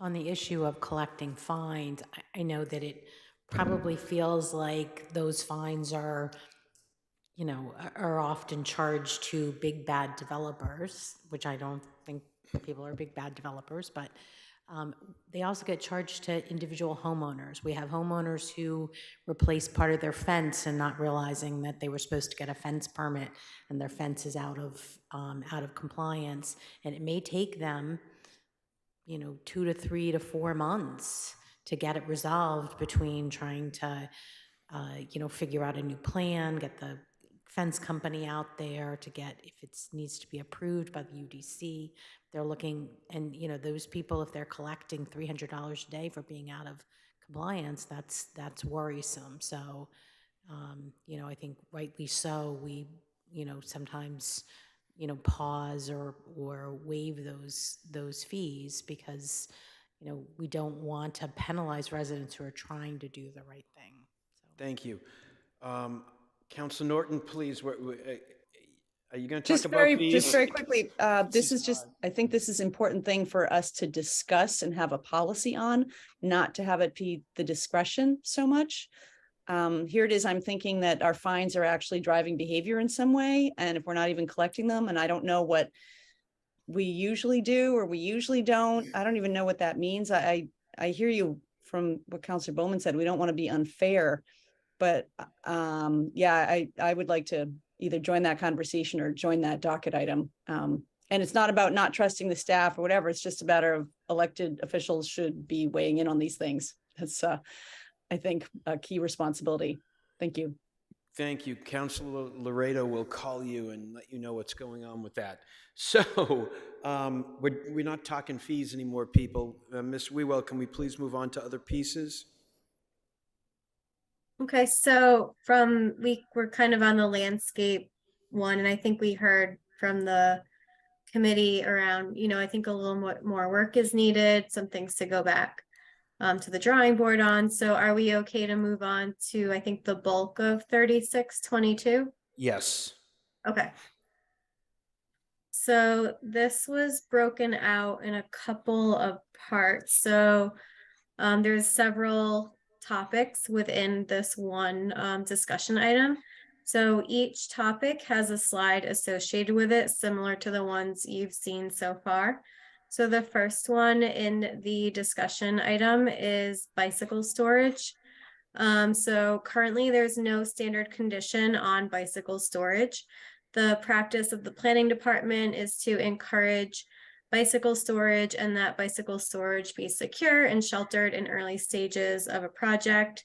at the DRT stage. That's typically a pre-application meeting, very conceptual, and plans are reviewed by city staff with the applicant in accordance with the ordinance. And, we flag whether something's a variance or a special permit, and we sort of kind of give suggestions like on bicycle storage. These suggestions are later affirmed by the Land Use Committee at the project's public hearing. Section 5111 of the zoning ordinance requires that for parking facilities containing 20 vehicle stalls or more, 1 bicycle space per 10 parking stalls is required, provided that no more than 30 such bicycle parking spaces shall be required. Bicycle parking shall be located near the entrance and within view of pedestrian traffic without impeding pedestrian flow. To minimize the risk of theft, bicycle parking is required to accommodate bikes 7 feet in length and 2 feet wide, and shall be provided with some form of steel frame permanently anchored to the foundation. The provision goes into more detail that I think this is probably the key part of 5.111, 1.11. Questions for the council. Staff are seeking direction for a standard condition around bicycle parking and when to implement such condition, since it is in this docket item. Great. Now, the way that we typically do it, the way we do it now is case by case basis. We always have Councilor Bowman asking the petitioner, what are you doing about bicycles? As long as she's an elected official, I feel like there's nothing else to do. Councilor Bowman? Thank you very much. You're very funny. All right, so a couple of things. One is, I don't know why we put a cap on there only being 30 spaces. I mean, certainly we approve projects that are much, like a Northland. I mean, I know we don't approve a lot of them, but they're putting in hundreds of spaces, right? So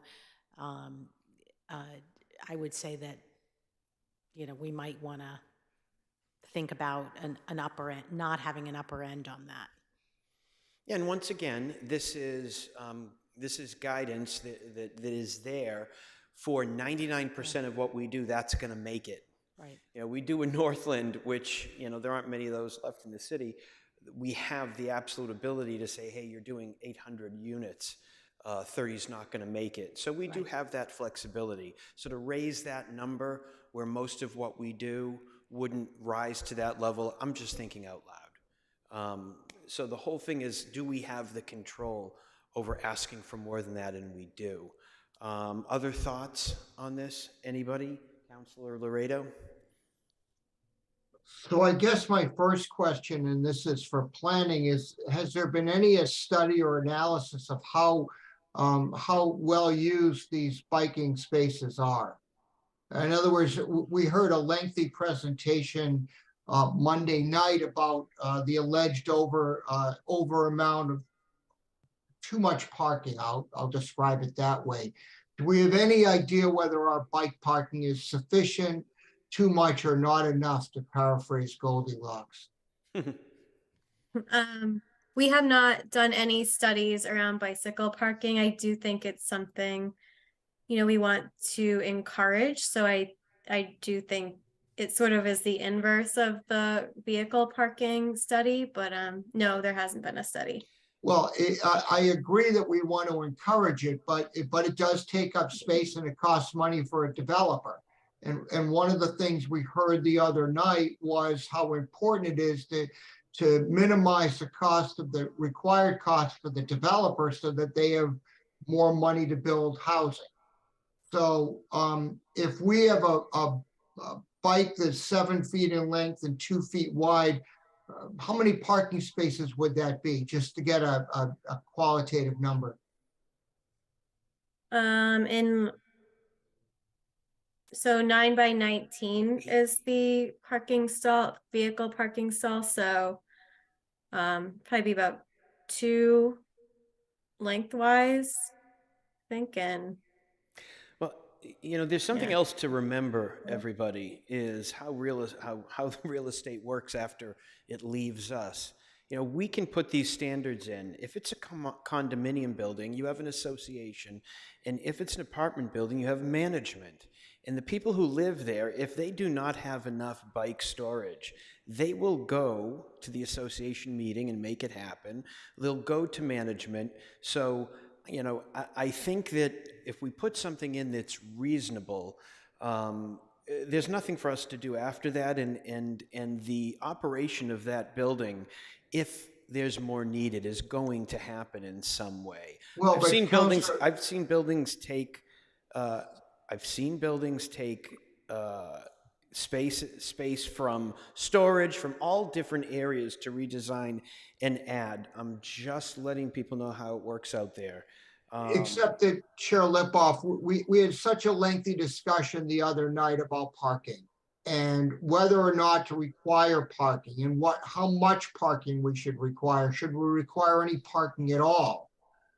So here we are with a planning department that's recommended that we should require 0 parking in village centers, but we're going to require bicycle parking. One thing has nothing to do with the other. Of course it does. It's mandating a usage of space. It does, but bike parking is something that is easy to request when a building is being built. And we just need to come up with some standards that we can increase if necessary. We don't need to make a huge deal about this. Councilor Bowman?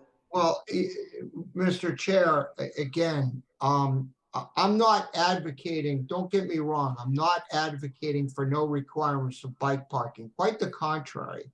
I think it's a good idea, and I think we should mandate it in any relatively large complex. I don't think we need to be mandating it in 3-unit buildings. I think owners can figure that out for themselves. But an 8 or 10 or 15-unit building, sure. Particularly one that's an apartment building, not a condo where you have no control over what goes on there, and the landlord says take it or leave it. But I'm just trying to get to the right number. And we're in agreement. I'm not disagreeing with you at all. This is a discussion on what we should do here. I'm just saying this isn't like a discussion on parking itself. It's a little different. A bike is a little different than a car in this sense. Councilor I have Bowman? both. I understand that. Yeah, Councilor Bowman? So a couple things I'll agree with Councilor Laredo on is we should be encouraging bike parking, and we're building for the future. So even when I see bike parking and it doesn't look full yet, part of that is because we have not made our streets feel as safe and comfortable. That's going to change. In the next 10 years, we're going to see dramatic changes in our streets to make them more comfortable. Second is, in my years as president of Bike Newton, I spoke to hundreds of residents of Newton who, between their children's bikes and their own bikes, who lived in rental or small situations where they literally just did not have a place to securely park a bike, and it made a difference. And asking somebody in a 700 square foot apartment to bring a couple of bikes and leave them in the living room so nobody can get to the couch, but there's no place. And if you're right with rentals, it's very difficult to get the landlord to go ahead and put that in. So I think requiring that is really important, and making it secure is very important. So I think we can keep this simple on this piece here, because we have the flexibility, as we do, to ask everybody coming in front of us, what are you doing about bikes? And we can decide. Let's take a look at the numbers right here. Parking facilities containing 20 vehicle stalls, 1 bicycle space per 10 parking stalls is required, providing no more than 30 spaces. I don't think I have an issue with the 30 spaces. Is that structure reasonable? Is there anything for us to change here? Is this good enough, knowing that we always have that discussion? Mr. Chair, this is an ordinance requirement. We have to do this. I think the question is, for the staff, is what guidance are we giving them around bicycle parking beyond the ordinance? Ms. Wewell? Yeah, just to jump in, the second bullet just restates what is in the ordinance, just for a background and just to give some context to the discussion. As in, this is what is currently being required, and the bike storage was in the docket item, so we're looking for sort of what is the direction the committee wants to go in, and when should we implement a condition, if any, and what does that condition look like? Thank you for the clarification on that. So really, it's a threshold thing, like much of what we're doing tonight. Correct, Ms. Wewell?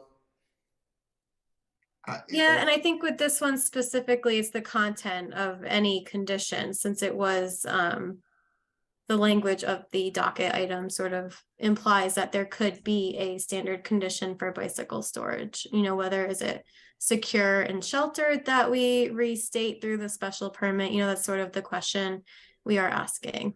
So if I could, Mr. Chair, I think that Ms. Wewell's request is quite reasonable. And I think secured and sheltered is a good requirement. That's language we should put in every order, so we're not discussing it. If there's other language that would be useful, I think we should have Ms. Wewell try to craft that and maybe come back to us with some ideas about that, so we're not reinventing the wheel all the time. That was a terrible analogy for bikes. Councillor Downs. So I'm glad I came in when I did. I'm going to agree with Councilor Laredo. I like to have a floor, and I think Section 5.111 provides one. Sheltered and secure is important, so let's put that in as a standard condition. And just as a point of information, we know the cost of mandating minimum parking for cars.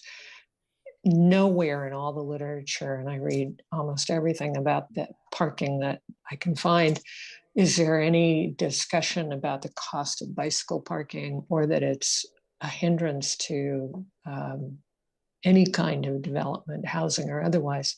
So I don't think we need to worry too much about that particular question, but I would support moving on with this.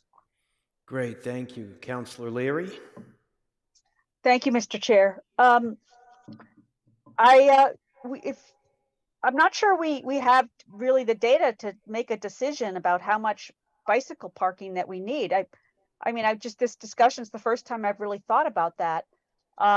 So I would like to see some kind of review, maybe of some of the projects that we've already done in the last 5 years. And then just between the parking and car parking and bicycle parking, I mean, it's hard to compare them because a bike parking is usually 2 feet wide and 6 feet long, even for most even larger bikes. And also, I think that can be the spaces could also be repurposed as they could be for parked cars. So, but I do think we need to have a little more information. Although I think that, and again, I do also think that it should be protected and covered and be in a convenient location. I think that's a really important thing to consider as well for bicycle parking. Thank you very much. Thank you. Ms. Wewell, I think you've got it. I think it's covered and protected as something that we'd like to add. I think the ordinance numbers are fine because we can always, as an additional condition, ask something different of our petitioners. And so I think we can probably move on. Do you need to add something, Councillor? Real quick, because just the only data that we have on bicycle usage is from Trio, and they did a survey, I guess it was last year. Only 30 people responded, so that's not a very good sample, but 70% said no, they do not own a bike. 30% said yes, they do own a bike. So not a very good sample, and 30% of 30, it's too late in the night to do the math. 10, Councillor Lucas. 9.33. Okay. I also get a recommendation from the engineering division about whether a construction management plan should be implemented when they do their review. Condition 7 sets forth construction hours. I think this is pretty consistent with city ordinances. Construction activity shall be limited 7 a.m. to 7 p.m. Monday through Friday, and 8 to 7 on Saturdays, excluding federal, state, and local holidays unless waived by the mayor.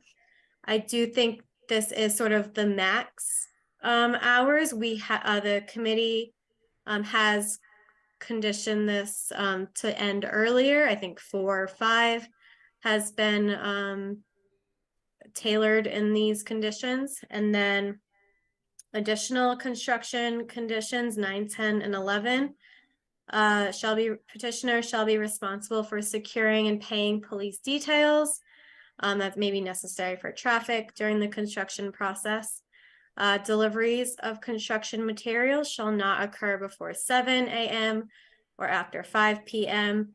and construction vehicles may not park on surrounding residential streets or public sidewalks. I think this is a recent one. So these are the conditions we have in the standard conditions document. So we're happy to get any feedback on these or any questions. That's great. Now, we may look at all of these and say, hey, this is wonderful. We can keep it. We can always modify it through our special permit process. But now's the time to consider changing any of these. I think they all seem pretty reasonable, but you know, we may want to make some changes. I have Councilor Oliver here. Welcome. Thank you, sir. I just have one quick clarification. In order to trigger a construction management plan or condition 6, which is where I believe vibration control, rodent control measures are listed. Is that part accurate, or do I have that a little We're going to be wrong? dealing with that next. No, that's a separate condition. That's a separate condition that is will be the last ones we look at tonight, probably. Okay, so those 2 particular elements might be part of the construction management plan, or are they separate? They're separate. We're going to be looking at those in a minute, okay? Yep, appreciate it. All right, thank you. So I'll open up to discussion on all 3 of these at once. If anybody has any thoughts, you may think that these are just fine the way they are. For the times of 7 to 7, you know, some people may think that's long. Every once in a while you see a construction crew, maybe in the summer, going a little longer. I do speak with a lot of developers in the city who say that they often shut down even at 3 and 4 o'clock because many working on these projects have distances to go, and they're coming in at 7 to beat the traffic, and they're leaving at 3, 4 o'clock to beat the traffic. So for me, if we changed it to 5 or 6 o'clock, I wouldn't have a problem. I don't have a problem leaving the 7 to 7. In 22 years, I think I've gotten 1 complaint about somebody working too late that was within those hours, and that there was a complaint. But I'll take discussion here if anybody has anything. Doesn't seem like many people disagree with these. Councilor Greenberg. Oh, thank you, Mr. Chair. Where it says construction vehicles may not park surrounding residential street, does that include construction worker cars? I don't think, oh, sorry. Go ahead. No, go ahead. Oh, I don't think we contemplated that. I think we were thinking just construction vehicles, you know, to direct them to park on site, you know, the larger vehicles. I know in the past we have conditioned construction worker vehicles, so that may be something on a case-by-case basis, depending on the neighborhood. Right, Okay. that's case by case. They got to park somewhere, but we can, in certain situations with narrow streets, busy Right. streets, you know, we can direct where they park. And if the site is big enough, we have often said you need to park everybody on site, but that's not always possible. Councilor, Okay, thank you. right, okay, Councilor Bowman. I have a very quick question. Is there a way, an easy way that we could highlight to some of these projects when they are in a special situation? Like we have a house that's being reconstructed on Center Street now, and not only do they park the big construction vehicles on Center Street, they're parking in a bike lane on a hill. So they're creating a very dangerous situation for vehicles and for bikes. So reminding them if they're, you know, when they're pulling the permit, being highlighted that their house is in, faces a, you know, is adjacent, and we had an issue close to Burr as well, that there's a special condition because they're close to a school or they're on a bike lane. We are able to do that on a case-by-case basis. This is where we're trying to focus tonight on standardizing, you know, what the, but we can do that anytime. And I get that. I guess this is just more of a, when they're just pulling the permit, that they, you know, something we should be thinking about is a way to just highlight to the person pulling the permit that they need to take special care for those. When we get those conditions in, when we notice those problems and put them in, that's what ISD is supposed to be enforcing when they go out there, that they're parking in the right place. So it is up to us to get it in the beginning and then ISD to enforce. All set? Yeah, okay. Councillor Downs. Yeah, I just want to make clear that parking on a public sidewalk is only allowed. We have an ordinance against that. It's not allowed unless we permit it. And it should be pretty clear in our special permits as well that parking on the public sidewalk is not allowed. That is true. It interferes with the, you know, access children going to school. It interferes with anyone who has a disability cannot go out onto the street safely. That's right. It's common sense and it's enforceable. So good. So if we just make a note of that in our special permits, when they say they may not park on surrounding residential streets or public sidewalks, we understand that on surrounding streets, that's, you know, that for construction, not just construction vehicles, but worker vehicles are going to be there, but they should not be on the sidewalk. Yep. Councillor Laredo. So briefly, I think the first two are fine and well thought out. I think number 3 as well. I might change the construction vehicle section to not have surrounding residential streets, but simply surrounding streets and public or public sidewalks, because you don't want them parked on a busier street either. And I would add, for something, as you're drafting and you're coming up with a template in planning and law, you might put in a bracket which is after construction vehicles, and in the brackets put in something like, and the vehicles used by construction workers, so you can readily take that in or out as you see fit for a special permit. What I'm really thinking is, I think you're doing this already, is you have the moment you're assigned to write an order, council order, you have the template and you just cut and paste. And if you put it in there, it's easier. At least when I do that kind of stuff, it's easier to take it out. That's all. Thanks. Great. Good input. Thank you very much. All right, Ms. Wewell, I think you got enough on this one. All right. So maybe I should go to electrification before vibrations and rodent control. Yep. Good idea. Let me try to move to that. I think it's this one. Yeah. So electrification was in 3622 as well. So I pulled, you know, our typical electric vehicle charging stations, condition 43. So this is required for projects with more than 20,000 square feet, which include a new or rebuilt parking facility, or if the petitioner commits to providing electric vehicle charging, but they're not required by the ordinance. So we want to sort of memorialize their commitment in the special permit, even though the size of their project does not warrant it or require it, but they've made that commitment. So this is the parking facility shall provide access to electric vehicle charging stations for a minimum of 10% of parking spaces up to a maximum of 40.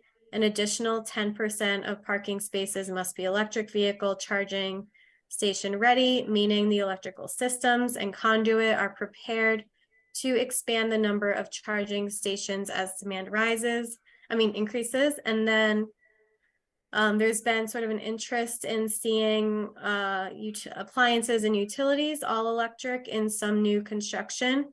So the condition I think we've crafted is all appliances and utilities for the building shall be all electric, including heating and cooling. Okay. This is pretty modern for us already. However, things are changing so quickly, and electric vehicles are gaining steam, gaining electric. It's such a rate that the question for me is 10% enough? What's most important, I think, and I don't know if it's asking too much, is if an entire parking area is electric ready, all spaces. I mean, I just think that would not be completely unreasonable. Maybe I'm pushing it too much.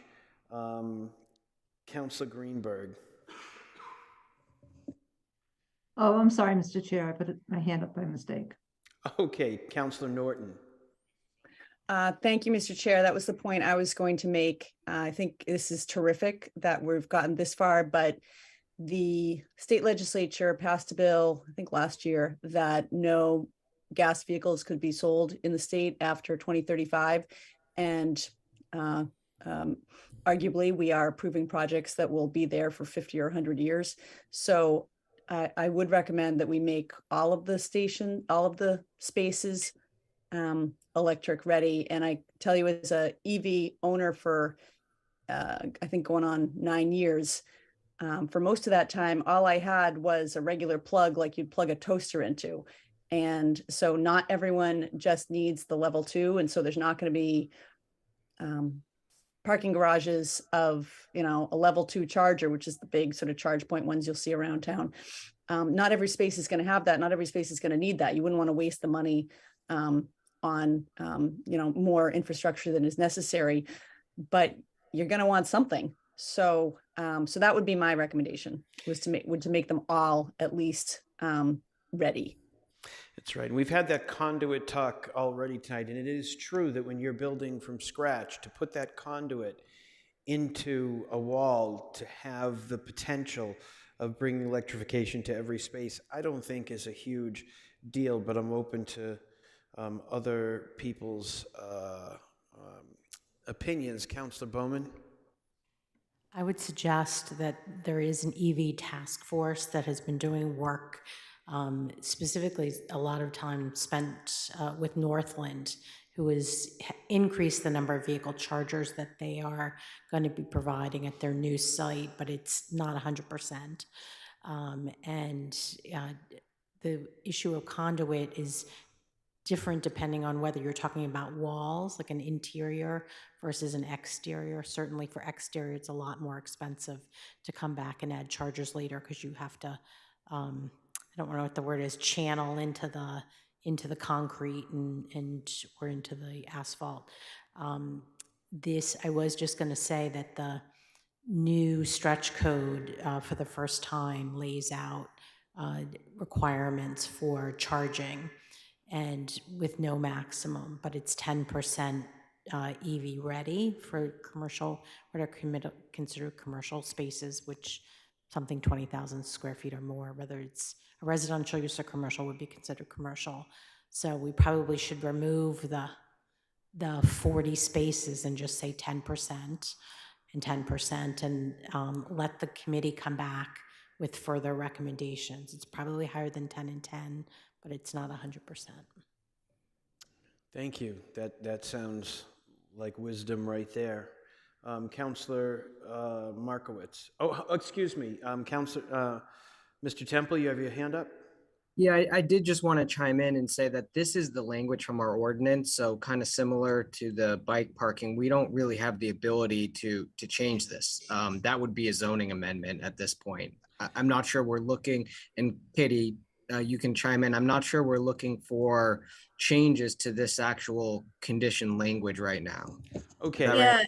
sorry. So I should have noted it as from the ordinance, but I did just notice the language in the ordinance states a green building project. So if it weren't a green building project and a project was just choosing to comply, I think that's where we could have flexibility, or that may be something we need to think about, Jonah. Okay. Yeah, I mean, I don't think a non-green building, we would hold them to a requirement above and beyond what the green buildings are required to do. I think that would be problematic. That's true. So maybe we shouldn't touch this at all. And in fact, in Ms. Wewell, there's no ordinance number next to that, so we didn't.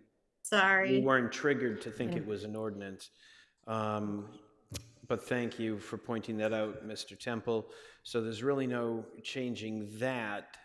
So what kind of flexibility are you looking for? Just a quick review that this is what we have, and other than an ordinance change, everybody take note that if we want to change the ordinance, it's another path, right? Mr. Chair, I don't agree with that, respectfully. This is special permit process, and special permit process means we can require more than the ordinance requires. Well, you want to get a special permit, you got to do certain things. That is obvious to when we are dealing with a special permit. We can ask for anything. We're talking about standard conditions. In special permits. We're talking about standard conditions, and this is the ordinance to be reminded, this is what's on the books. Now, if we want to exceed this when we're in our special permit process, we're able to do that. That's not something that we're going to, we're not changing the ordinance tonight, but we have the ability to ask for more when necessary. I think respectfully, Mr. Chair, we can and should ask for more. This is a project, this is the ordinance, but again, with special permits, as with condition 44, we have now made the standard operating procedure in this committee to require all electric for virtually every new construction. And I think that's 100% right. That's been a smart decision on the part of this committee. And I think we should stick by it. I think this committee, as part of its special permit conditions, should be increasing the amount of access to electric vehicle charging stations. And with some knowledge, because I don't feel fully knowledgeable about this, but we have directors of sustainability right here in the city, and that's exactly what they're for, it seems to me, to be consulted about the conduit issue. And let's get some information there, but I think we can and really should make more stringent requirements in the special permit process. We can waive those requirements if the developer says they have a specific need to waive them, and we don't want them to be unduly burdensome. But I think Councilor Norton said it exactly right. 10%, given where we're going, is probably too low. So I really think we should be exploring this, and we should be putting this language in a more stringent fashion. Thank you. Councilor Laredo, that's where I started this conversation, saying it'd be wonderful to have more, and Councilor Norton agreed. What I'm asking, what we're trying to get at is we have ordinance and then we have our standard conditions that guide us. Mr. Temple, please explain what we're allowed to do with our conditions in relation to the ordinance that we have in front of us. Yeah, so in an instance like this, where we have in the ordinance a whole section of sustainable development requirements for special permit projects, that's really the area where we should be focused in changing those requirements if we think they need to be different. But so you're saying if we want to change that, we need to change the ordinance, correct? Correct. It'd be no different than requiring a different inclusionary zoning number for a special permit project than what our ordinance says, where the specific requirements are laid out in the ordinance. We really need to stick to them. So it would not be appropriate for us to make a condition that exceeds this, because our conditions are our expectations. We might as well change the ordinance. And on a case-by-case basis, when people come in front of us, we can ask them to do more and put it in as a condition, correct? Exactly right. Can I ask a Okay. question through the chair to Mr. Temple? This language here in the second bullet point, is that in the ordinance as to what's supposed to be included for special permits? Yes. Because all green building projects, I believe, these requirements are only triggered for special permit projects. Which are over more than 20,000 square feet. Correct. And then what if petitioner commits to providing EV charging but are not required by the ordinance? What does that mean? So if a project that is not 20,000 square feet, so if it's less, or, say a single family attached dwelling wants to, or is, saying we're going to do this and we're going to have electric vehicle charging, we will tweak this condition to what they've committed to sort of firm up their commitment and codify it in the special permit, because that is what they are committing to for approval of the special permit. But there have to be projects that are less than 20,000 square feet, but more than a single family dwelling where we might want to have different standards, right? Yes, those just aren't in the ordinance right now. Well, I'll defer for the moment, but I really think this is something we ought to be looking at much more carefully. Thank you. Thank you, Councillor Downs. Thank you, Chair. I think this is a good thing to have as a standard condition. And I think it's heading in the right direction. And I think we can revise it on a case-by-case basis as we move forward. Councilor Markowitz?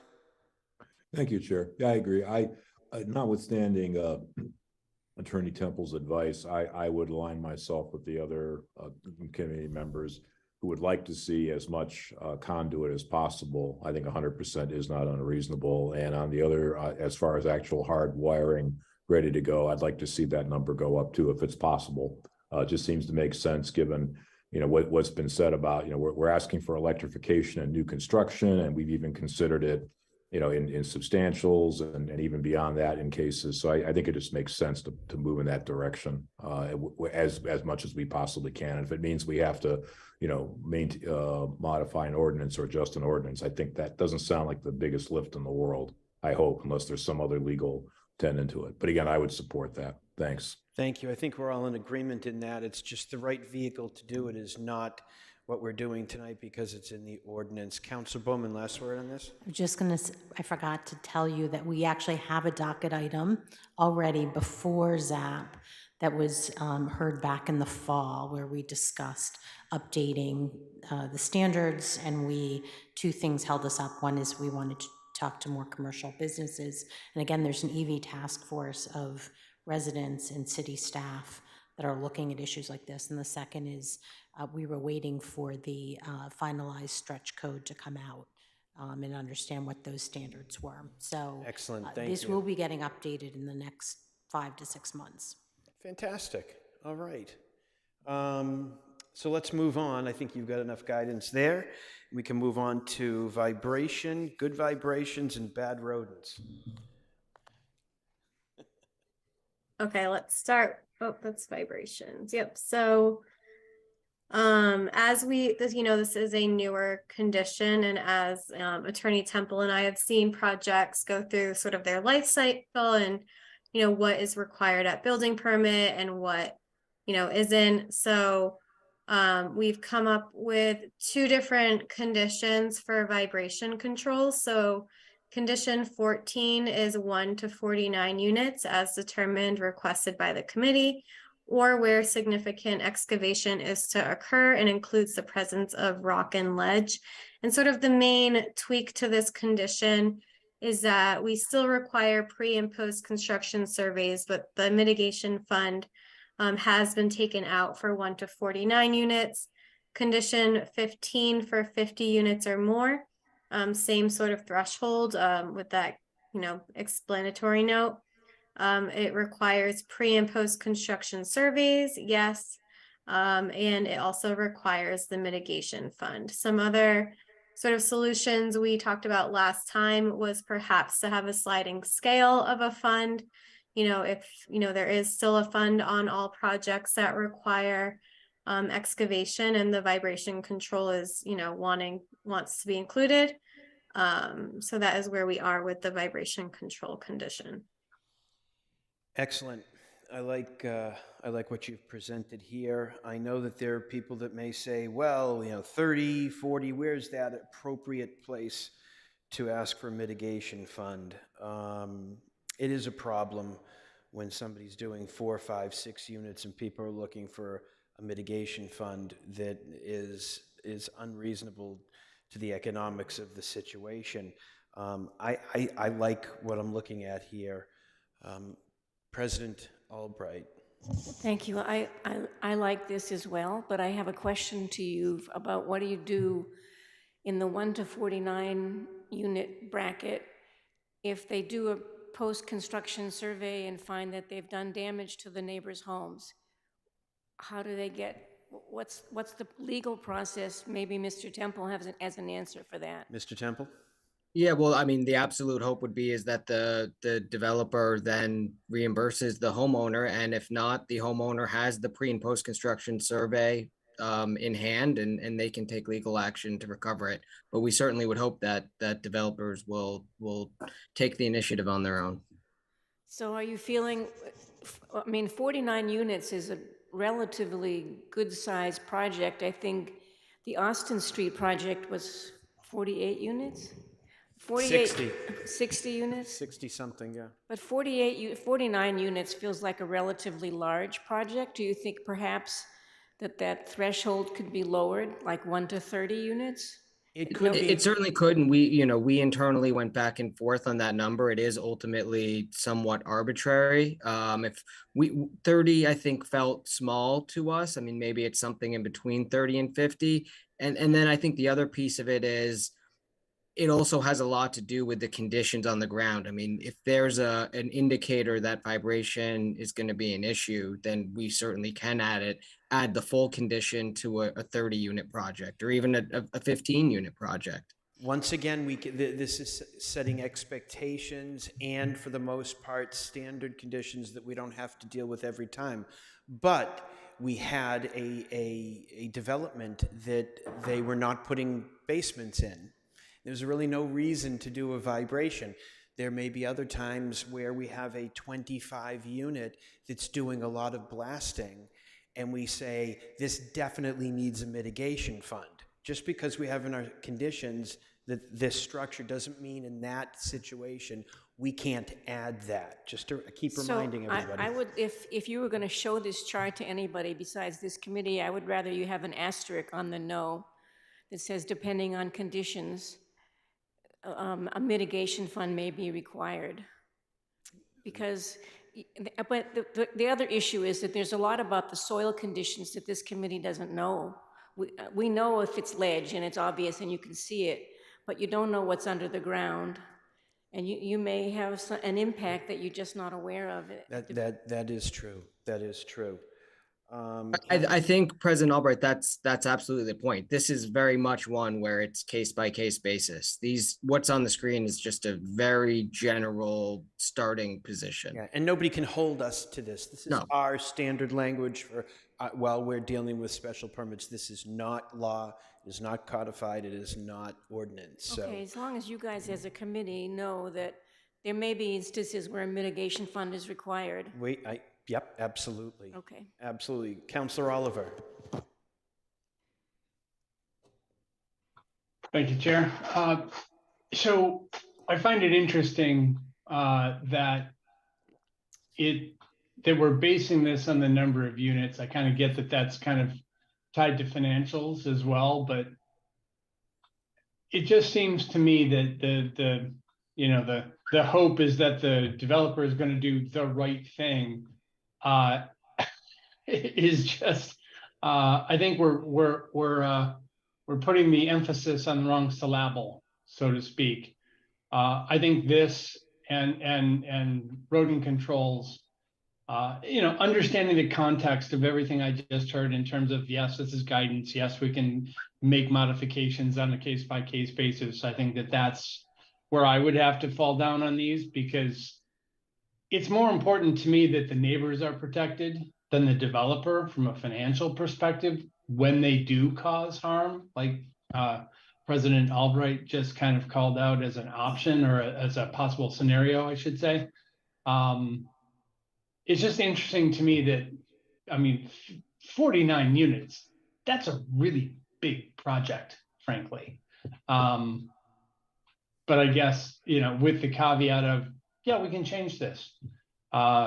It's not really worth making a big issue out of from my perspective, but the thing I take exception to and what I just heard is somebody's got to be sticking up for the neighbors, and that's us.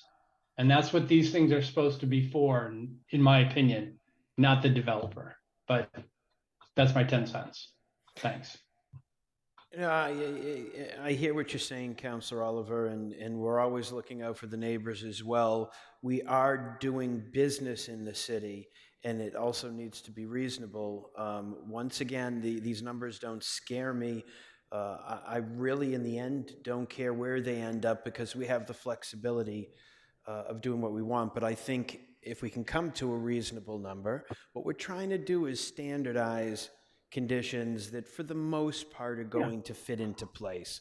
So I'm with you on that. I appreciate that. And I do recognize, and I am going to get a little argumentative here because I'm going to disagree with, yeah, we are doing business here, but these are people's homes. They live here. That's more important than the city doing business here, in my opinion. That's all it is. But thank you. Well, we have to deal with the petitioner and set expectations. And there are times where asking to underground wires and put, you know, $200,000-300,000 into a mitigation fund that sits there for no reason, we have to be reasonable about what we do. So it's not that we're not putting our citizens first. There's a structure here on land use. You want to join? We can switch you out with your, no, just kidding. Councillor Lucas. Yeah, he can have my spot. Kidding. So looking at this chart here, I think the 50 unit threshold is too high. I would lower it. I don't know to what number. And I do understand that we on the land use, we can play around with this when we get to the council order, depending on the scope of the neighborhood. But I just want to remind everyone on the who's in the meeting tonight that we had the Walker Street and Washington Street development, 28 units, and we did require the $100,000 for the call it a deposit or mitigation fund for the blasting that they're going to do. So that developer did not object to it. It was 28 units. It was I think a very good project, and I think we can certainly lower this threshold. Yeah, and as you see, it doesn't, you know, these numbers, we can case by case do whatever we want. My gut on this is I would lower this to 25 or 30. I really would. I think that any project over 25 to 30 units is large enough to include a mitigation fund. And that being said, we may have a 25 unit, you know, that is not doing any blasting, that is using existing foundations. We had that over on River Street, so it's case by case, but I think there would be no harm in making that number 25 or 30. Councillor Laredo? Ms. Wewell, you call this condition 14 and condition 15. What does that mean? Do you have the condition 14 if it's a certain size and condition 15 if it's larger? Yeah, so for this one, we split it up by, you know, whether it has a mitigation fund or whether it does, but they're both the same condition, just one has the fund, one doesn't. And so, but whether we have this threshold and whether we do pre or post construction surveys is dependent on each particular project, right? That's how it has been.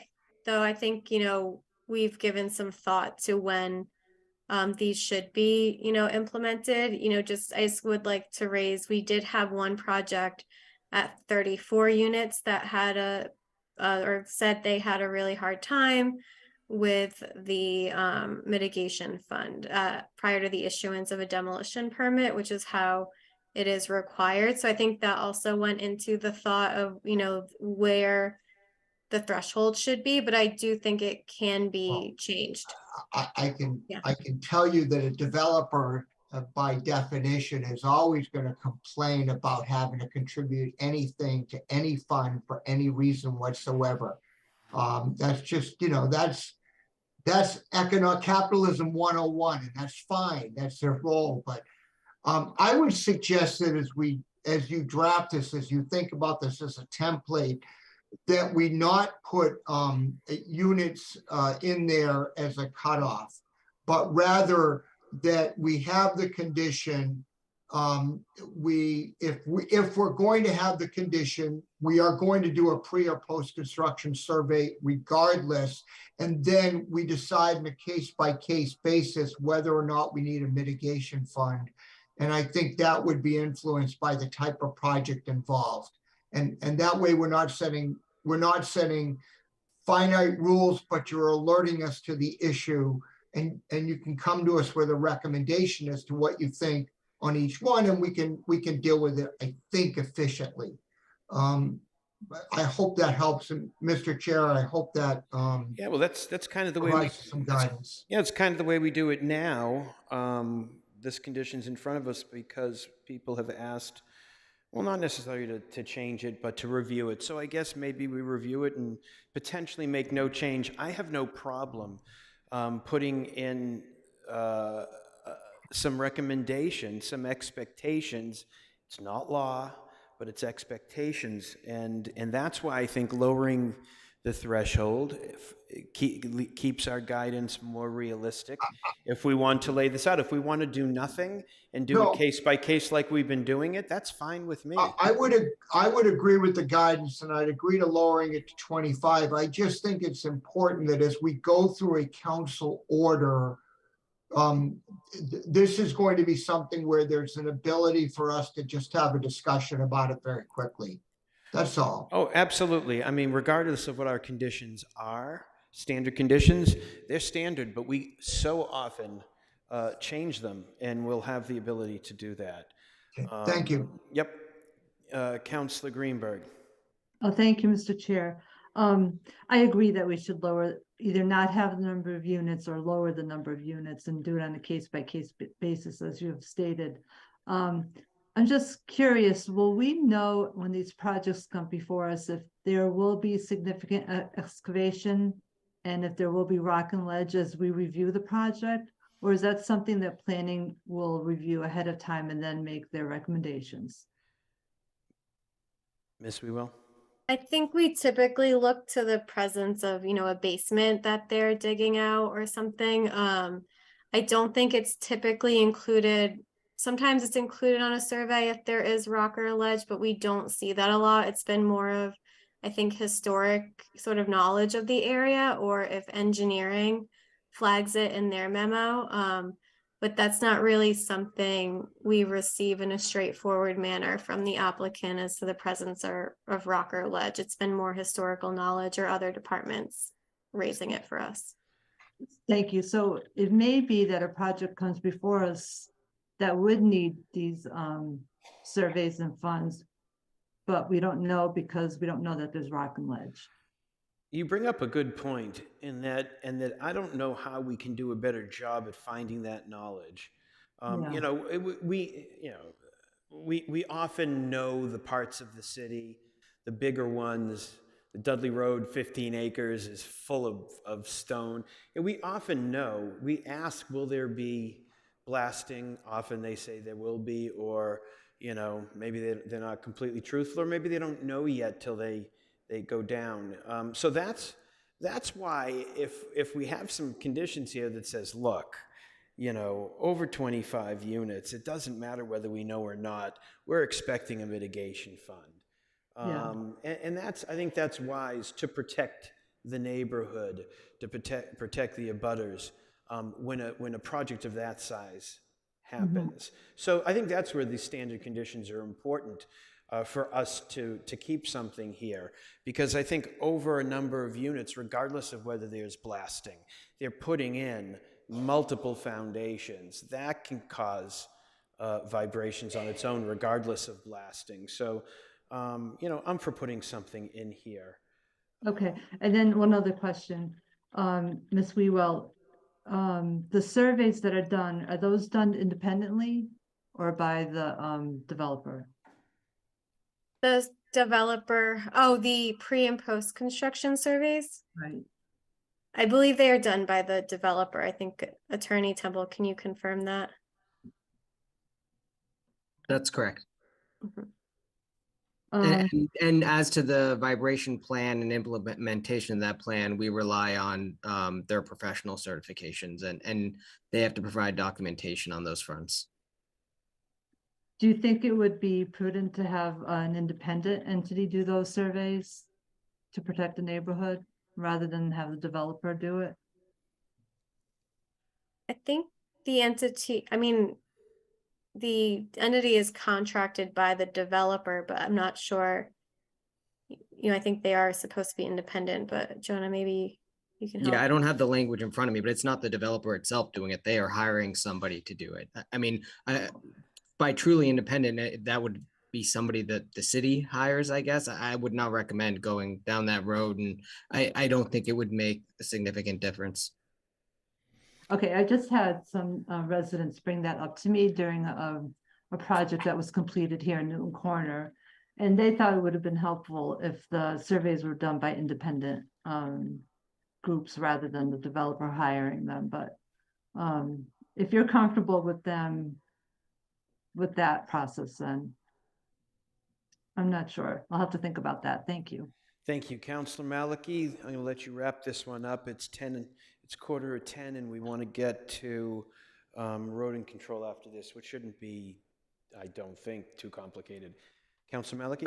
Yeah, thank you. I tend to agree with Councilor Oliver. I think the priority should be protecting the residents, whatever kind of abutters you have, and protecting them from having to go to court, which can be very expensive, and trying to recover against a smaller project might be harder than recovering against a larger project. So I would say get rid of the arbitrary cutoff, whatever it is, and just say that have basically high expectations in there that anytime a need is foreseen for something that might result in vibrations, a mitigation fund will be required, and have that be the standard, and then back off that if a project comes in where you think there's no realistic need for it, like the Elm Street one where there was no work on the basement.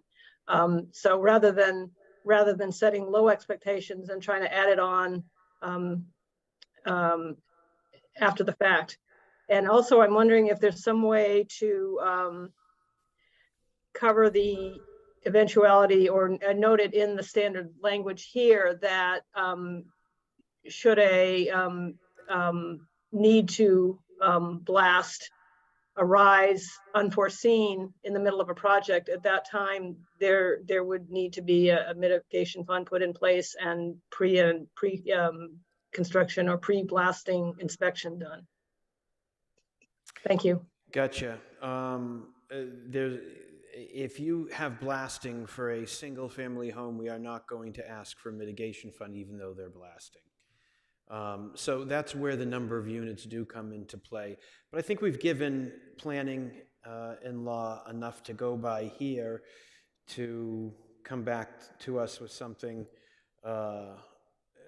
in the future. And what I expect is we're going to see some finals that we will be able to debate and tweak a little, but we'll be ready to go when these come back. Is that fair, Mr. Temple, Ms. Wewell?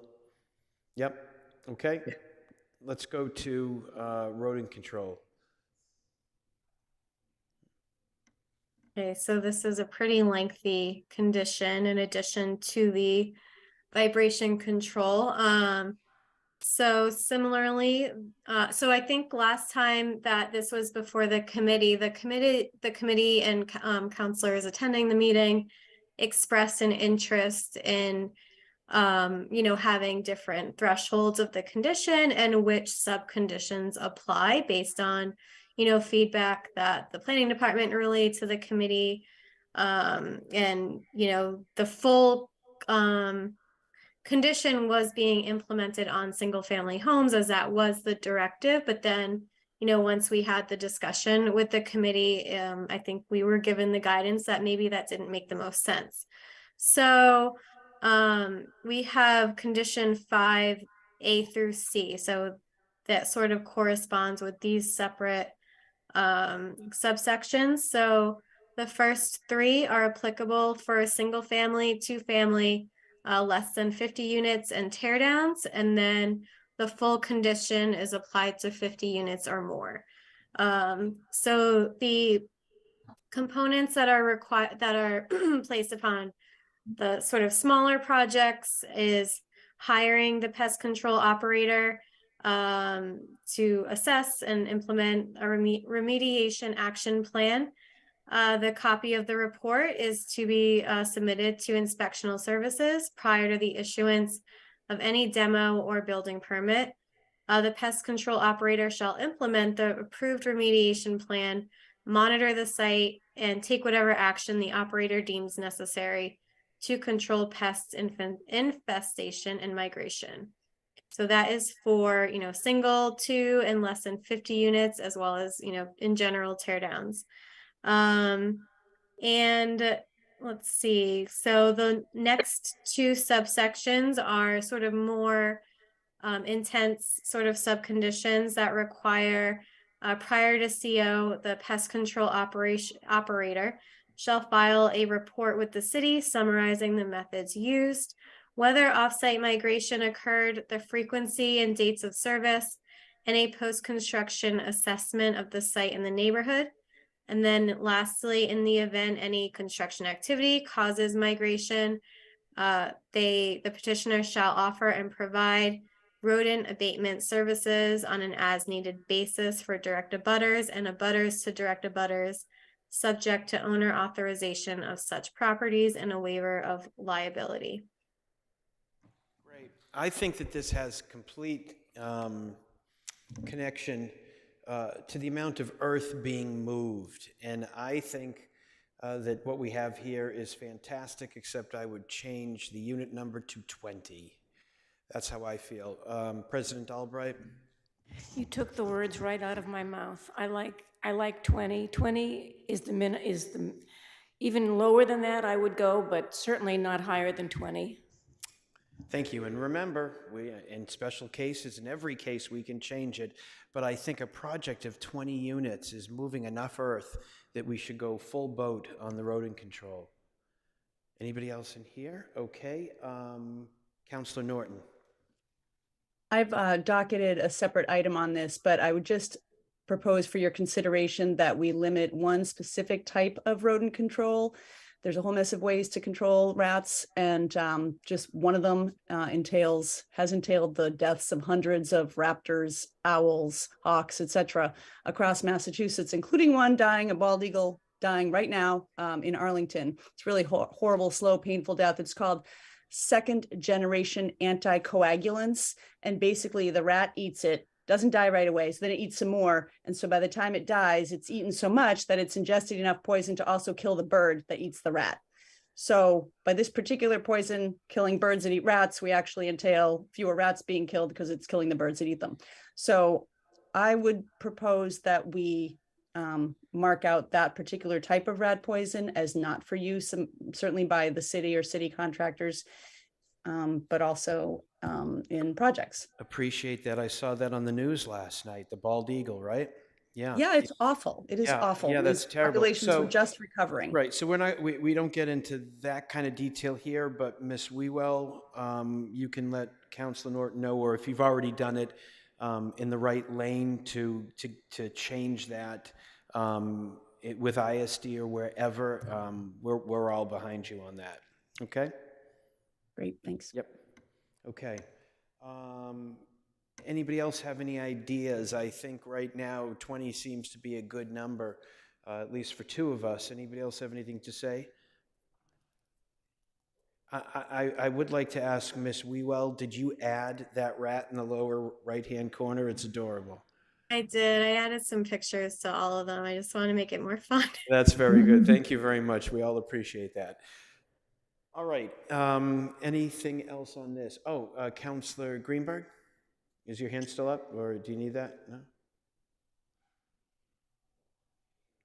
Councillor? Hi, Mr. Chair. Thank you. In the last statement where it says the petitioner shall offer and provide at its sole expense services for abutters and the direct abutters to the abutters, is that going to be done a certain feet away from the project?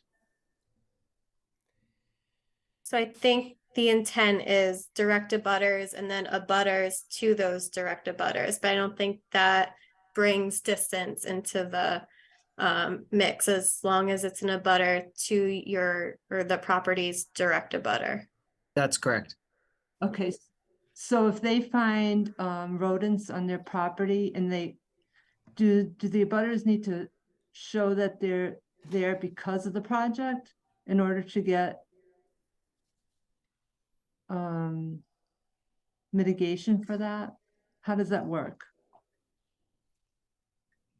So under the box above that, there will be a post-construction report that determines whether or not there was offsite mitigation. And then those services will be offered if offsite mitigation is found. Okay. So then all these properties will be examined post-construction. And if there's an infestation, then the developer will have to pay for the mitigation. Correct. Okay, thank you. Okay, I think at this time, I'm going to call on Councilor Laredo. Briefly, I agree with the number 20, and I'm going to suggest that we hold this item. I'll make the motion. Yeah, that's what I was looking for. So we have a motion to hold both of these items.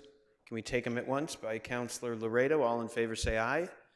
Aye. Aye. Opposed? They are held. Thank you, everybody. Planning, law, all the councilors for your input. I think this was a really good meeting. You can take a look at the other items that we're going to be taking up sometime in March that are coming forward as well. And then another meeting in the future to wrap these all up. I think it's a lot of good work. Thanks, everybody. Thank you all. Good night.